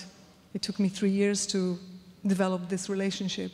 So millions of questions around that. But I definitely think there is a lot to be said for at least making attempts at handing this agency back to the communities somehow. Whether it's that you involve them in a project, you involve them in curation of the archive, involve them in educational projects where they can go out there and teach people about their own culture rather than us doing it. But many problems there. Also related to funding, yes. Yes, with some archives, we can say, for example, with the big German archives, the Federal Archives, they hold the treasure. It's their own treasure. And we have to say, could we please? In some cases, it's a little bit black and white, but in some cases, they behave like this. And on the other hand, we have a lot of private owners, especially for this historical period. We often ask for, we would like to use this material, and can we use it? And these are, it's their material, and we really have to be very friendly to them and ask for that they give us this material from their parents, from their sisters, from their relatives, and yeah, that's the other side. So, yeah. Okay, it was Carla. Yeah, thanks. It's a question for Camilla. I think your film, if I can imagine what you will be doing, of course I can ever will be even more interesting for post-colonialism and culture studies than for the archival community. But I would like to just raise kind of discussion, but also a direct question maybe, regarding this tension between the found footage, you had found footage, and now you have to reinterpret it and to do a film, so which is, of course, a new product. But I would be interested in knowing if you could do something like, or if you are doing something like, involving the memories of the people who have not only seen that movie, but the ones who have known that native communities in such a way as, I don't know if it's still in the reservations, or I have no idea, but it just reminded me of what they're doing now in the dance archive of Pina Bausch, which is involving the memory of the people who've seen the dance pieces. So not really thinking of, well, just let's show them the final piece on stage, but especially focusing on what is the impact, what is the memory that she left in the people who attended. So it really reminded me of that a lot. No, thanks, and I'm really curious to know what you're doing in your film. No, thank you very much, and that's something that I have actually considered, and I have shown film recently in Texas. It's a work in progress, but I actually did have some local Native American communities when they were coming from Arizona, and that feedback was very, very important. So I actually have millions of notes which have now helped me to, it's part of that reimagining process, of course. So they definitely involved in the final stage of the project, so I totally, take that. Thank you very much. There's something else I wanted to add now, I forgot. But maybe it'll come back to me, yeah. Yeah.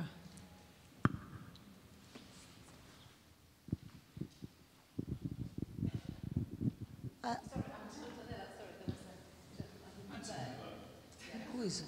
Me. But I asked it before you.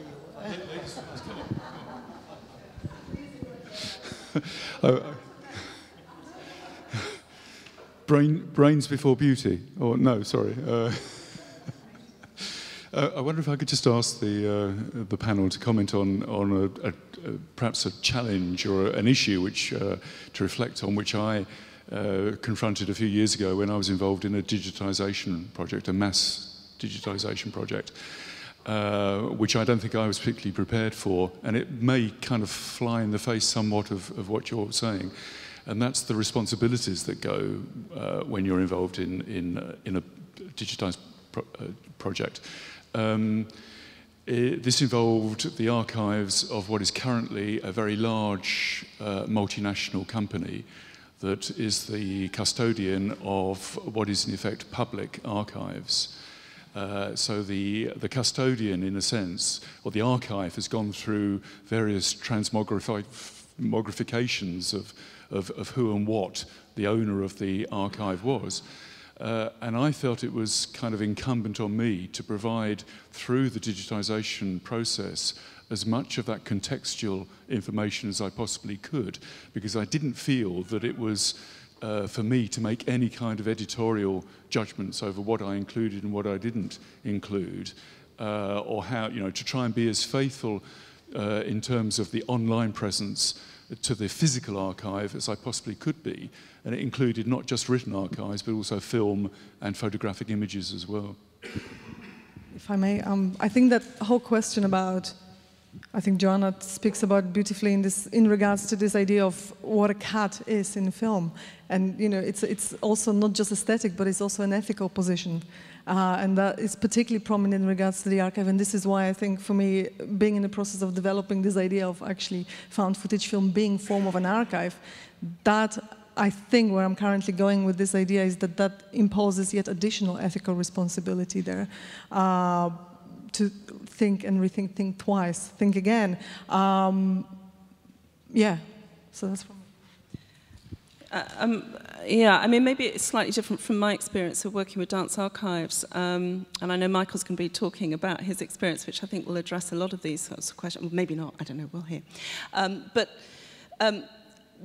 Just a couple of things that might be relevant to your question.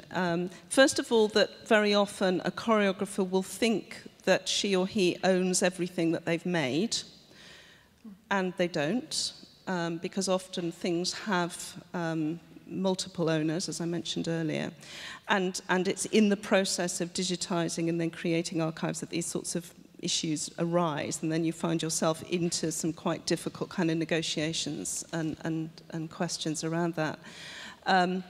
But also it's, I was going to say something else and I've forgotten it as well now. But it is something about telling the story of the development of that processing, which I think is really interesting as well, as you say, so that you uncover the sort of processing of moving through a workflow from identify. I mean, in the Davis archive, there was no hard copy archive. We were creating an archive that was born digital in a sense. It's not quite the right way of putting it, but it didn't come from a hard archive. So you know, multiple sort of layers of misunderstanding and reinterpretation were sort of coming to the surface through the building of the archive. So it was important to us to really try to tell the story of everybody's engagement and involvement in that process, I think. That isn't what I was trying to remember to say. If I may add as well, I think you're talking about big corporations and archives. New Mexico, I dealt with an archive that nobody wanted. Nobody wants that culture. Nobody wants to know alternative stories of that culture. So we, in fact, had to find places that would take this archive. So, you know, it's not apparently necessary for this history to be preserved, which is yet where film has another ethical function there, I think. Yeah. So we're moving on, yeah? Okay. Antonella. I was reflecting on what is a digital archive, because looking at how digital archives were born, they were discussed at the beginning of the 2000s as the result of the digitization of cultural heritage. And at that time, a strong emphasis was put on the fact that we didn't want to have the museums, the digital museums archives, the libraries and museums archives, and the archives archive. We wanted a cross-domain digital archive able to provide a continuum of digital content for access, use and reuse. But now, after 15 years of this work, I noticed, and I was thinking on the discussion of today as well, that the digital archives are different. They have different scopes. They have different way to be preserved, curated, accessed, copyrighted. So probably now that we have done the effort to think to the digital content as a continuum that needs to be available, we have to rethink in the digital world to the different natures of digital memory institutions. Probably we don't have to have a digital museum. There was recently a call for virtual museums launched by the European Commission, and personally I found it not so appealing. But to think that in this digital world, where there are all these content that are preserved in the digital archives, they are not the same for everybody. They are not used in the same way, and they don't necessarily need to be conceived in the same way and presented in the same way. Probably we have to think about what is a memory institution in the digital world. So this was my reflection. Thank you. Thanks, Antonella. Beatrix, do you want to follow up? That's completely true what you said. There are big difference between the archives or archives of museums and digitization projects. There were really a lot. Some were good, some had a really good budget, some had really good teams who worked together technically and for context informations, and some had just a little budget, but they want to digitize. Digitize was the word of the last 20 years or 15 years. So everyone tries to digitize whatever, and so if we search in archives with our customers, we always have to be very careful which archive we use for which context, for which exhibition, and yeah, that's really true. There are big differences. I don't have much to add to that, other than I would say that having only been involved in creating a digital archive without being an archivist and without really understanding what archives meant until I started trying to make one, I'm now completely in love with archives, and I mean hard copy archives, and I love the idea of spending my time working directly with those objects that are buried in archives. So I think, we need to hold a balance between the imagination we can bring to how we can rethink archive within the digital environment, but at the same time respect and honour the archives that are there, that are going to be our source for many years to come. Any last question? I just want to say something. I work in a big sound archive, the British Library Sound Archive, where there is 6.5 million audio recordings. So the experts have estimated that if the archive is not made digital within the next 15 years, some of these sounds will be lost forever. So this is a very big reason for a sound archive to have the archive digitized. Another thing is, I'm also an anthropologist, and I did my field research in China many years ago. And I work with video as well as you have done it. And there is always this question of ethics and how you represent another culture. But what you do with your representation is yet another representation. So we always have to look at the context and circumstances, how the material of the work is being produced. So for me, there is no such a thing as found footage, unless you mean footage is like the footage you retrieve for your research. As an archivist, there is no such a thing as a found footage. All the footage, everything, every image, every piece of paper, every scrap of whatever has an origin and a context and circumstances, and we are always going to make a new reinterpretation which can be, destroyed by the next researcher. So that's...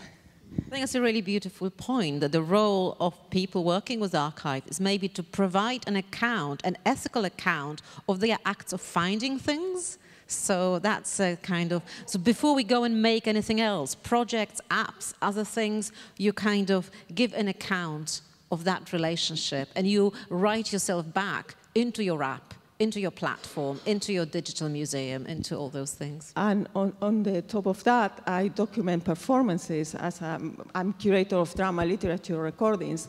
So for us, it's very important to know the circumstances of the creation of the work. So besides getting the collections, we do oral history interviews with all the people who is available when in the lack of footage or in the absence of documentation, we try to find ways of gathering something that can trace or can place that particular item in the collections. And to also add to that found footage is a term that's still continuously evolving, and is not a term that means the same thing in America, and it doesn't mean the same thing in Serbia, for example. So in itself, you know, that very act of filmmaking is reflexive not just upon the film itself, but upon a discipline that within which it exists, which discourse is actually from within which discourse is actually operating. So there's surely debates there too. Yeah. Last words. Carla will have the last word on the panel, so it's a big responsibility. Yeah, yeah. You wanted it, now you have to carry this. No, because I really am so interested in this, and I was actually thinking about, like you, that found footage is evolving, of course. But the feeling I had also, I was born in Angola, and Angola was colonized by Portugal for many, many years, and still the story is still to be told in the terms of the people that are still living. So my problem is exactly the same. So, of course, we have lots of books and photographs. My father was a photographer. He took photos of the people dying and so on, since the terrorism started in the 60s. That's another thing. And that they called found footage as well. And those photographs are in the archives of Lisbon, but in photography. But what I think is still really needed, and what I'm trying to do I'm also now directing a movie, is to get as close as possible to the people that are living, so that the archive is kind of complemented. So I see this as a complement. So it's the found footage plus what people can still, I mean, let's go to them while they are alive, because, I mean, like my parents, my father has already died, and those people who have really gone through the War of Independence and have been totally traumatized with this, they have just been put aside with always these memories of beautiful times, sunny old times, golden times, but never the real, as of course you had in Germany, and you've done much more than Portugal has done to Angola. Nothing at all has been done in this respect of going back to people. Even yesterday on TV, the German couple was talking about the fact that I can't remember their name now, because of the new problems in Germany with the new flag and so on. So, I mean, this has to be, according to me, be done in a complementary way, but also as soon as possible, while people can tell you their stories. Yeah, I mean, it also, there's a question there of what story you're constructing, and as an artist, you have to still filter it through something, because for me, large difficulty behind doing projects like this is that you as an artist have to develop a distance to the subject as well, or at least for me that distance is very important, because it's a breathing space, you know, because you're always in danger of falling into either this or that camp, and that's really crucial. But I think, yeah, of course that there's a mixture of things, but I also think it's really important to, and that's what I said in my position statement, that I think new times do need new interpretations, and I think that always happens anyway. We look at the past, and, you know, we somehow reposition where we are, because, you know, from the perspective that we have now, but also informed by whatever our histories were. And I think here, people's personal histories rather than national grand narratives, of course, very crucial too. Germany is a very poignant example of this. And it works. We have the responsibility for the dying generation, of course, and we in Germany a lot of oral history interviews were made, and to preserve this history. And there's often the question, is the interviewer well educated enough to ask the right questions? Yeah. You know, okay, yeah, and to come over this point where the people say, no, I don't want the inner kind of wall. They don't want to talk. Of course. Because after the Second World War, we had the problem. The resistant people were a little bit like, you were resistant? I don't trust you. And then we had another movement, but they closed a little bit, and they don't want to talk anymore about this. They want to say, they said, no, let me alone with this. Absolutely, I would think you would only have to find the volunteers who even really are so willing to tell their stories that they don't have a space, or they don't have a, you know, finding the space for this. Yeah. Or in an interview, you have to come to this point and then move a little bit further Exactly. than, and then you Sure. can open them. But in these cases of strong, I mean, traumatic cases, you have to be people very, very careful. they have to be the volunteers. You can never ask people to. I mean, you can never ask them. They have to come to you. That's a different thing. Yes, that's my but approach. they don't, and so They you don't. Yeah. Oh, in Lisbon now they start coming and wanting. Yeah. It's a very last thought. words. Yeah. If I confess to one of my regrets in the project that I was first involved in, the Sean Davis Replay Archive, is that I didn't collect the stories and the testimonies of all of those people who had witnessed and experienced the dance, because you inadvertently privilege the experience and the stories of some, and you ignore unintentionally other stories, but that's another project. Exactly, that's a huge project. I mean, fascinating one, but thank you so much. Anyway, thank you so much to our amazing panelists and to all of you for participating. And I would like to also tell you that this morning is a test of your commitment to the Europeana project. This is why there is no break, and we're going to continue and see how committed you are and how resilient you are, which I'm sure, and we're moving. So thank you very much. And we are moving straight on. Yeah, hello everybody. Yeah, thanks for your patience. I promise like 20 minutes, half an hour, and then you have the conclusions, and then you have a break or some food and drinks. My name is Michael Freund. I'm working for the Dachverband Tanz Deutschland. Seems to be the quite German thing.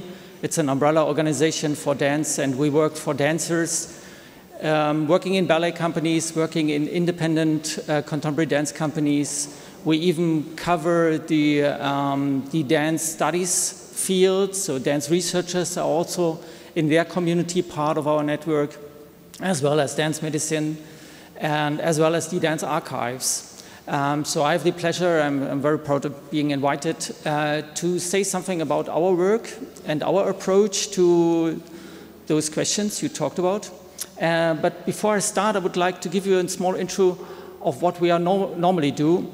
We try to support artists and try to do some kind of advocacy for them. And therefore, I show you a small, very short trailer for what it's about.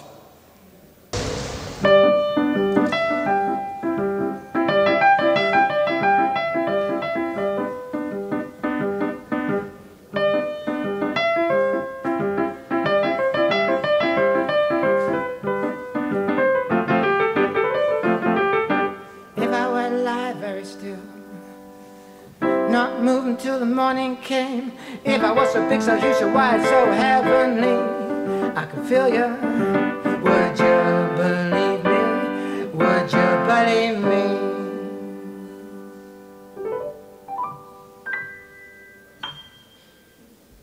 Yeah, so at the end, that starts again. Okay. But for today, I would like to speak about our issues of performing the archives, because dancers, artists, they not only need the archives as a kind of basis, as their heritage, their history, as Sarah mentioned, but it's also a great source of performance, taking material out of the archives and reuse and remake something out of it, and have at that doing so the connection to the past, not losing the artistical imports, the political emphasis of their art form. And I would like to tell you something about the dance archives in Germany, about a project, the Transforming Act project, a symposium we made to connect with the world which is represented here. And then a very small project within a big attempt, the so-called Mary Wickman project.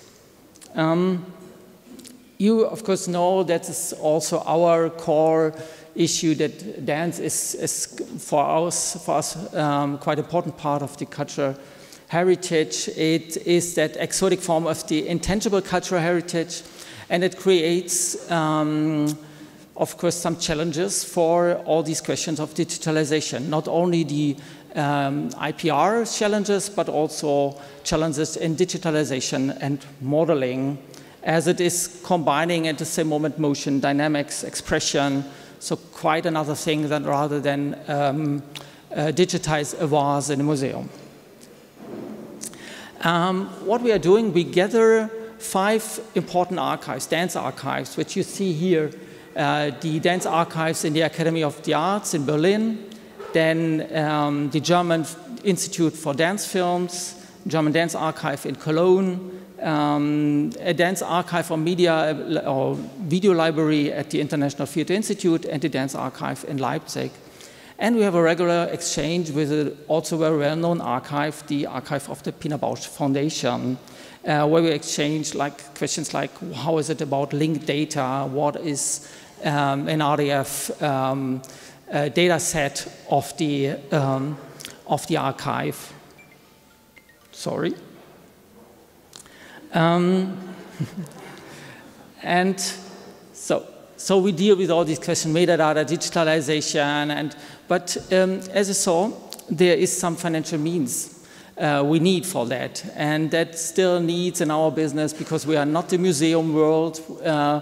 It really needs some hard lobbying and needs some testing of our collaboration, some representative projects, and we started with a project which is in a way a digitalization project, because we took a lot of digitized material and brought it to an audience, but it's not an online project. And that's the Transforming Acts project, which was realized in 2014. We took material which we had from those people you see there, videos from Pina Bausch or Johann Kresnik or Max Stewart or others, like also Heiner Müller or Einer Schläf. And we had a thesis, and we stated that in the 80s and 90s of the last century, choreographers and directors influenced a lot. They had the same or inspired thinking about the body, about rhythm, about form, even in drama as well as in dance. And there was a kind of influence. And we brought it together and asked Penelope Verli, a media artist, and Detlef Schneider, a dramaturgy specialist, to create a kind of kaleidoscope. Not an archive, we really rejected in saying that that's an archive, that's a kind of canon. No, it's a quite individual kaleidoscope. And they brought that together, and it took us like a year and a half to clarify all these IPR, all these copyright issues. We had an amount of 100,000 euros for the whole project, and approximately a third of it went to copyrights or to licenses. So we cleared them until August 29th of 2019. That is missing. So 2019. So for 4 years, we have the permission to show that, and we had some good negotiations with partners, and some others which went not so well. But at the end, we managed, and I have an Excel sheet with like 50 columns and 150 lines, and it's everything, it's marked there. And at the end, it's also an amount saying, okay, 30,000 euros it costs us. And we brought that together, and the whole thing is like an installation with 5 beamers, 5 screens. And you see on that, you see, for instance, excerpts of Pina Bausch, Javier Müller, you see an interview part of Bob Wilson, you see an interview part of Max Stewart. Everything goes together in a random way, and for the audience, it's just a remix and remake of that material. These productions and statements from the artists, the 12 artists you saw before. So that's the project, and then you see that work is always combining excerpts and video statements, like from Bob Wilson or Fauwölfel or so. So always it's randomized, and you can visit this and stay as long as you wish, and you will experience that kind of remaking materials from the dance archives. And we did that with another quite interesting source and a kind of archive as well, the so-called Tanz vom Erbe. So it's a fund. you see a funding body to stimulate artistic work, reusing materials from the past, financed by the Federal Culture Foundation. They funded 50 projects, amongst them also our Transforming Acts project. And fortunately, we also get a nice prize for that. But the Transform was really stimulating artistic thinking about dance archives, dance materials from the past, and not only reenacted and not only reconstructed, but making something new out of it. So that was also great stimulants for us here in Germany. But coming back to the dance archives, we said, okay, we have the content, we have some means to digitalize, but we don't have the means to clarify all the copyright issues, and we don't have the means really to bring it online, really to have a great network, great material. And when you saw before like 2 million objects, which are quite important for the archives, quite important for the dance scene, that's really a big issue, and network everything, finding the right metadata sets, and bringing it online in a kind of big information hub, that is really a big challenge. So we try to lobby for money for it, but at the same moment we say, okay, we need partners, and we need some ways to connect to the ongoing questions, and also to the researchers community, and also to the museum community. So we made a conference because we were part of two EU projects. In the first, European Video Dance Heritage, we joined an attempt to enhance the platform numeridance.tv, which is like an online museum archive thing for dance with approximately 2,000 videos. It's a French project hosted by the Maison de la Danse in Lyon, and we try to make some attempts to enhance that more to a European project.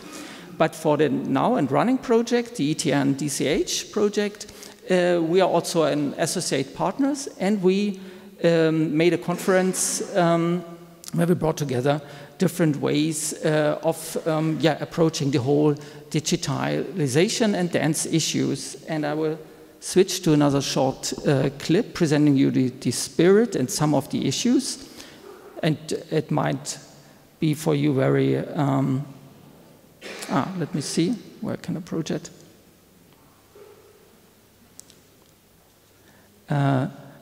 Some of these things might be familiar to you because it were already presented, some kinds of these perspectives.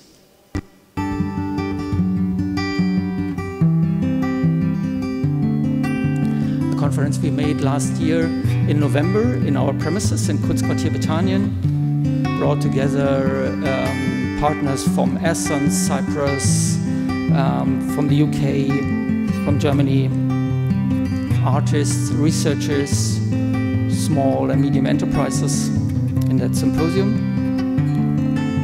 And part of it was not only lectures and speeches, but also laboratories, we call them.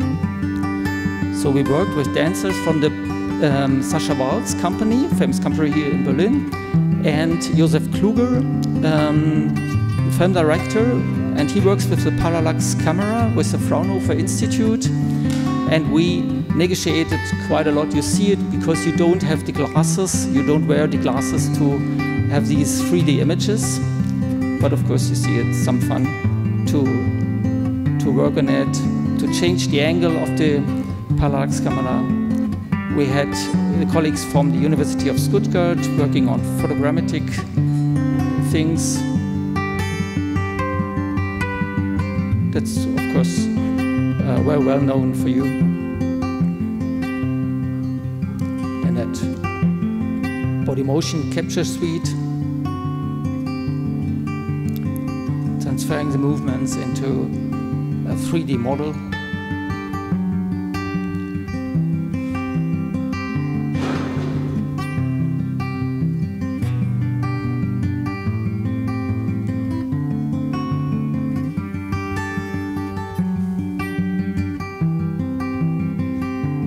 Attempt to modeling and recreate dance in a 3D model. How to play with it and create new forms and a kind kind of virtual spaces. So these laboratories mainly were fed by university experts, researchers.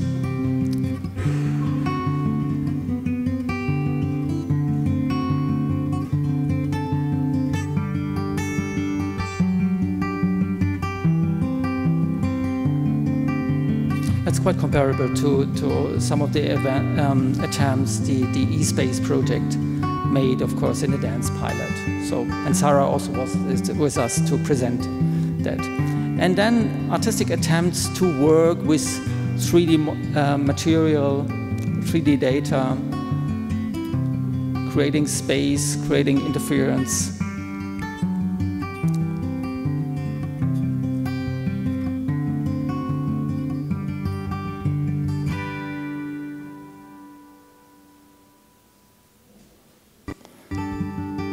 Always start again. But it's, if we would have the time, then of course I could play it more and more.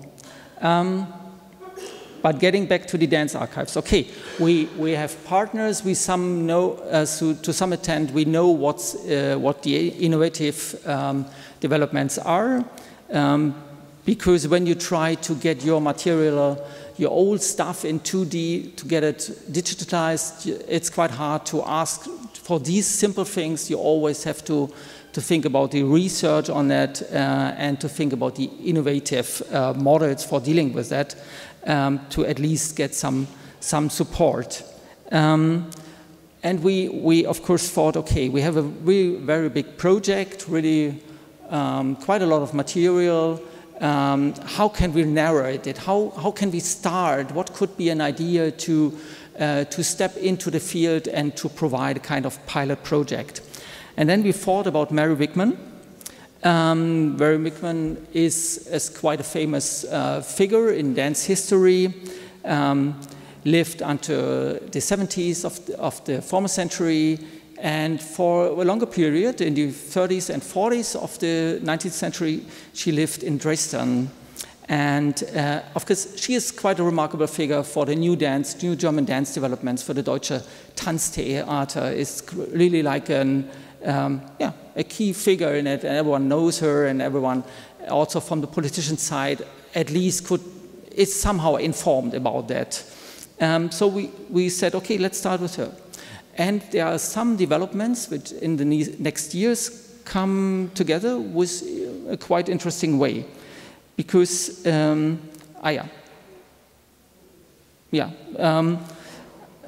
first I show you an excerpt of her work and a remake which was made, or kind of inspired work, contemporary artwork, which was inspired by the original material, and which is the witch dance. I show you the origin, or part of the original document.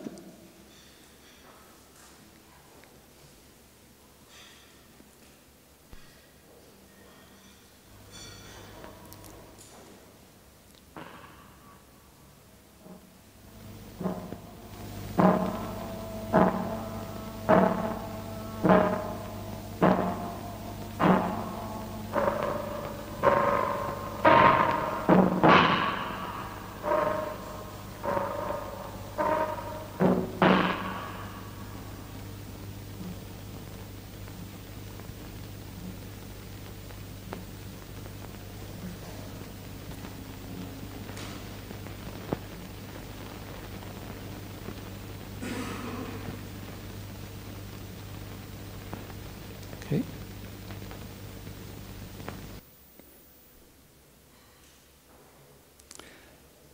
And then, with the help of the Tanz von Erbe, also another project dealing with the witch dance and making contemporary witch dances was made within the last year. It was curated by a curator, Franziska Werner, and Christoph Winkler, and a choreographer, and they invited a couple of dance artists to work about these witch dances. I skipped the interview, which is in the film in the beginning, and come here to Christine Joy Alpuerto Ritter. And the film shows some of her rehearsal work. Ich habe mich gefragt, ob ich Lust habe, den Hexentanz neu zu So dancers weil genau weiß, dass ich damals rework, rethink, remake und auch mich mit Mary Wigman work from the past.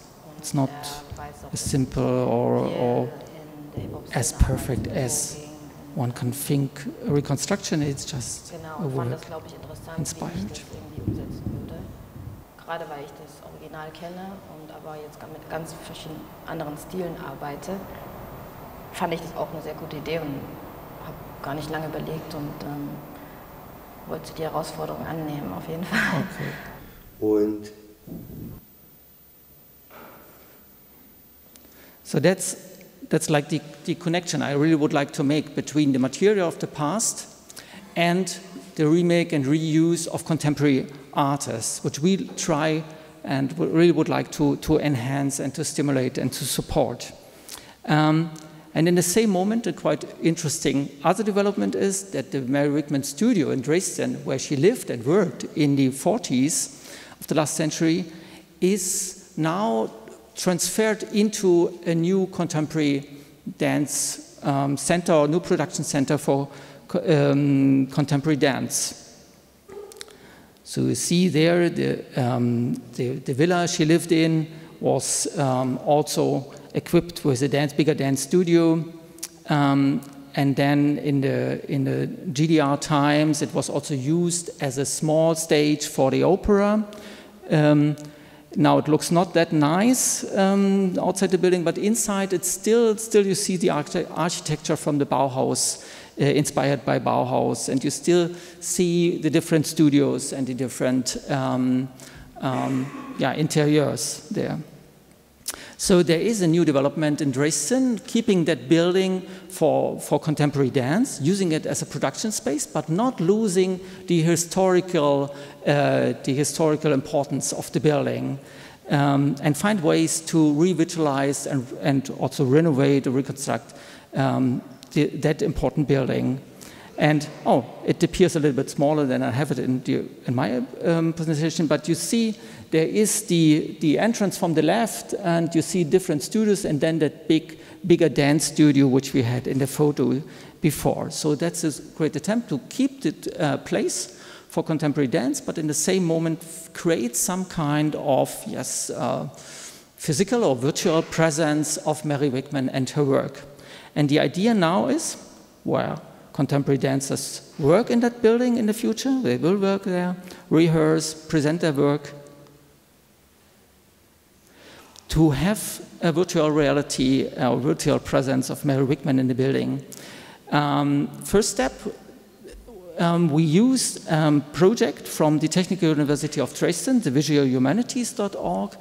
In that project, the TU Dresden, with the help of a lot of inhabitants of Dresden, will collect photos from the past, from the 50s, 60s, and try to have a kind of remodeling of the architecture in Dresden, remodeling the past, the 50s, 60s of Dresden. And a special focus we would like to take on a building in the so-called Bautzner Straße 107, so the building of Mary Wigman, to have that in a 3D model outside and also inside in the room.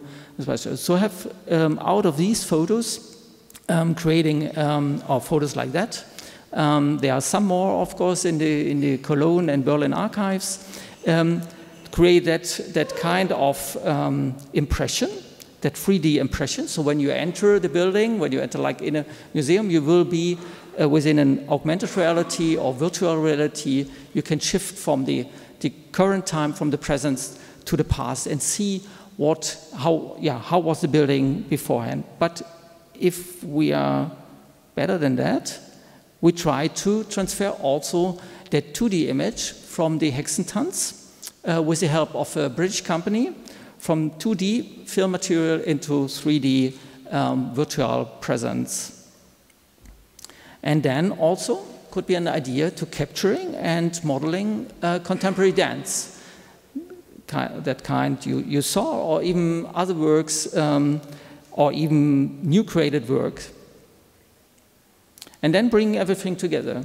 the virtual space which you enter, where you see Mary Wickman dance, you see her Hexentanz in the original space, like in the virtual reality, what you have with your headset, VR headset or iSet, and then combined with contemporary work, combined with the physical presence of the contemporary dancers. So combining everything in a kind of really virtual museum dedicated to Mary Wickman, and not only with these kind of imaginations, but enhanced with a lot of material coming from these dance archives which host her material. So that would be like a starting pilot within the next years to find an approach to bridge the dance world and the museum world in that kind of small project. Thank you very much.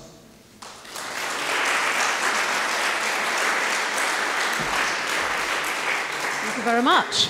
Any questions, comments for Michael?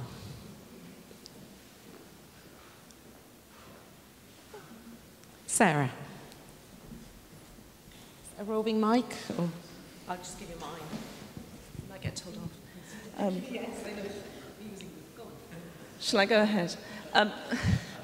Thank you very much. That was so interesting. I think that last project, the Wickman project, is absolutely fascinating, and I look forward to seeing how that develops.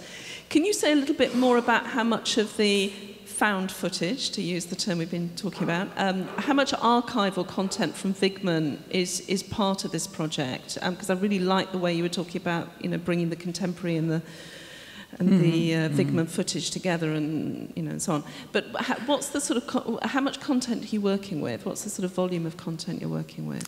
It is within the Mary Wickman archive in Cologne and the collection here in Berlin.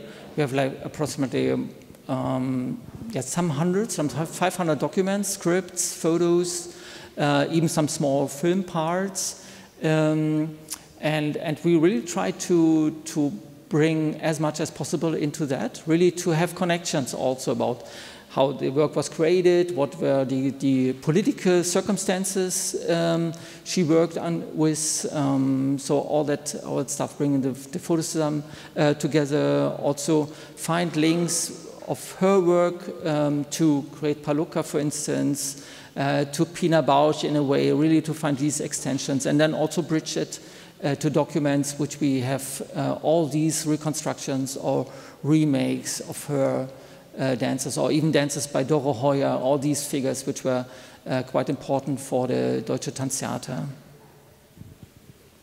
Okay. Any other questions or comments? Yes.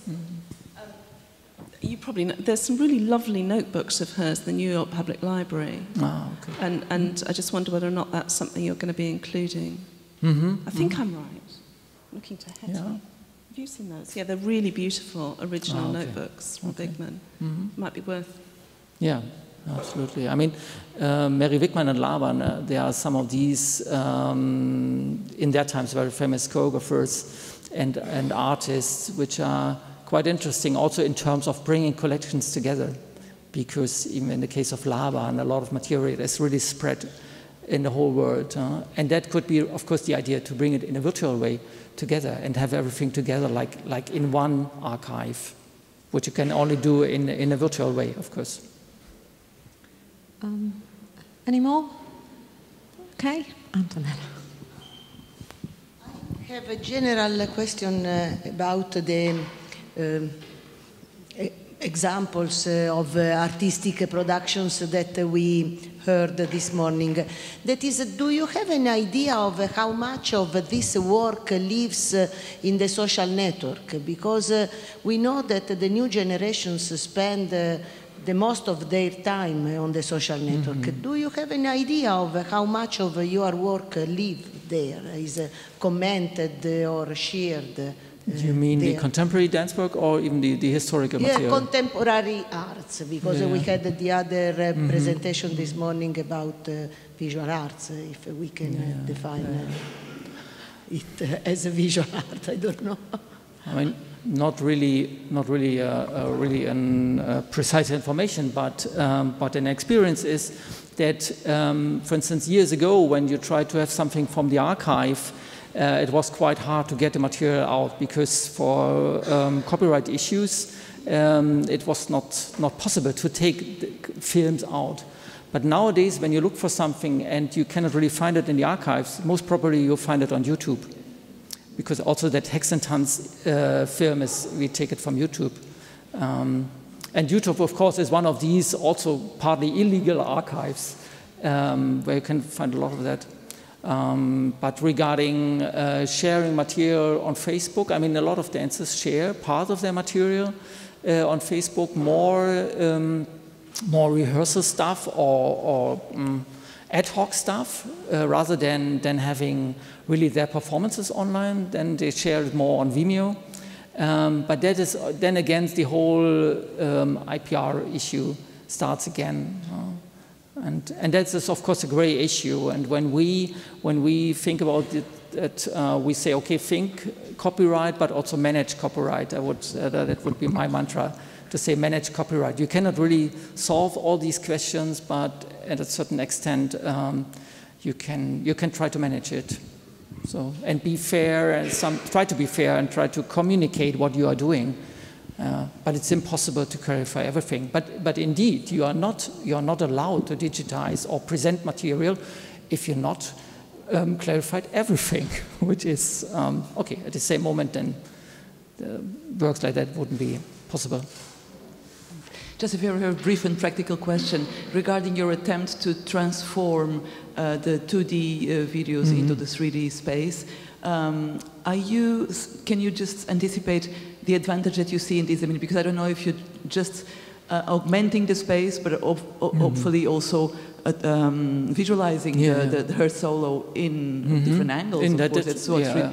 So what is the main advantage? Will the people then have access to it without any special technology? Or no, you of course would need your smartphone and that kind of device. And that's as far we are in the technical developments. Yeah, but so do you see it as a problem or not? I mean, we had quite promising talks with the Technical University in Dresden, and they said, okay, their partner in London is able to experiment, to do that, to develop. Sorry, no, I meant for the people looking at the videos. Then they will always have to either have the Oculus, or they have to go to a place. Or are you intending to have it in a specific place, and then people go there as a kind of installation, and they first of all, we thought having it in the Mary Wickman space there in Dresden, and then we have to see, okay, to what extent we can also transfer it to other spaces. But that would, it seems to us really an experiment worthwhile to have the historical space present, but also used as contemporary space, have the virtual realities also mixed. But then eventually in the future also having it online, or That's the idea. And then, of course, we have the right owners we have behind us. They support us. That wouldn't be the question. Thanks very much. Aware of the time, so I think we probably need to wrap up. So I'm going to pass on to thank Michael, first of all, for his presentation and the discussion.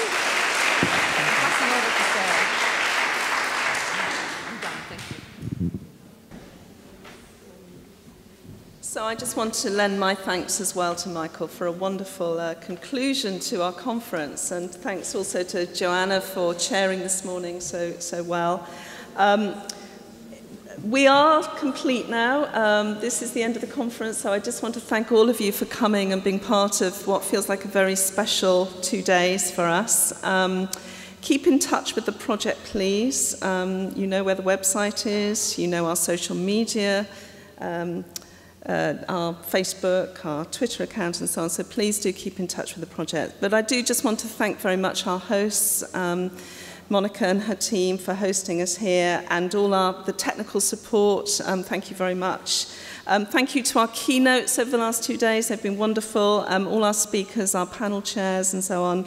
Our incubated projects, it's a funny way of putting them, isn't it? Our projects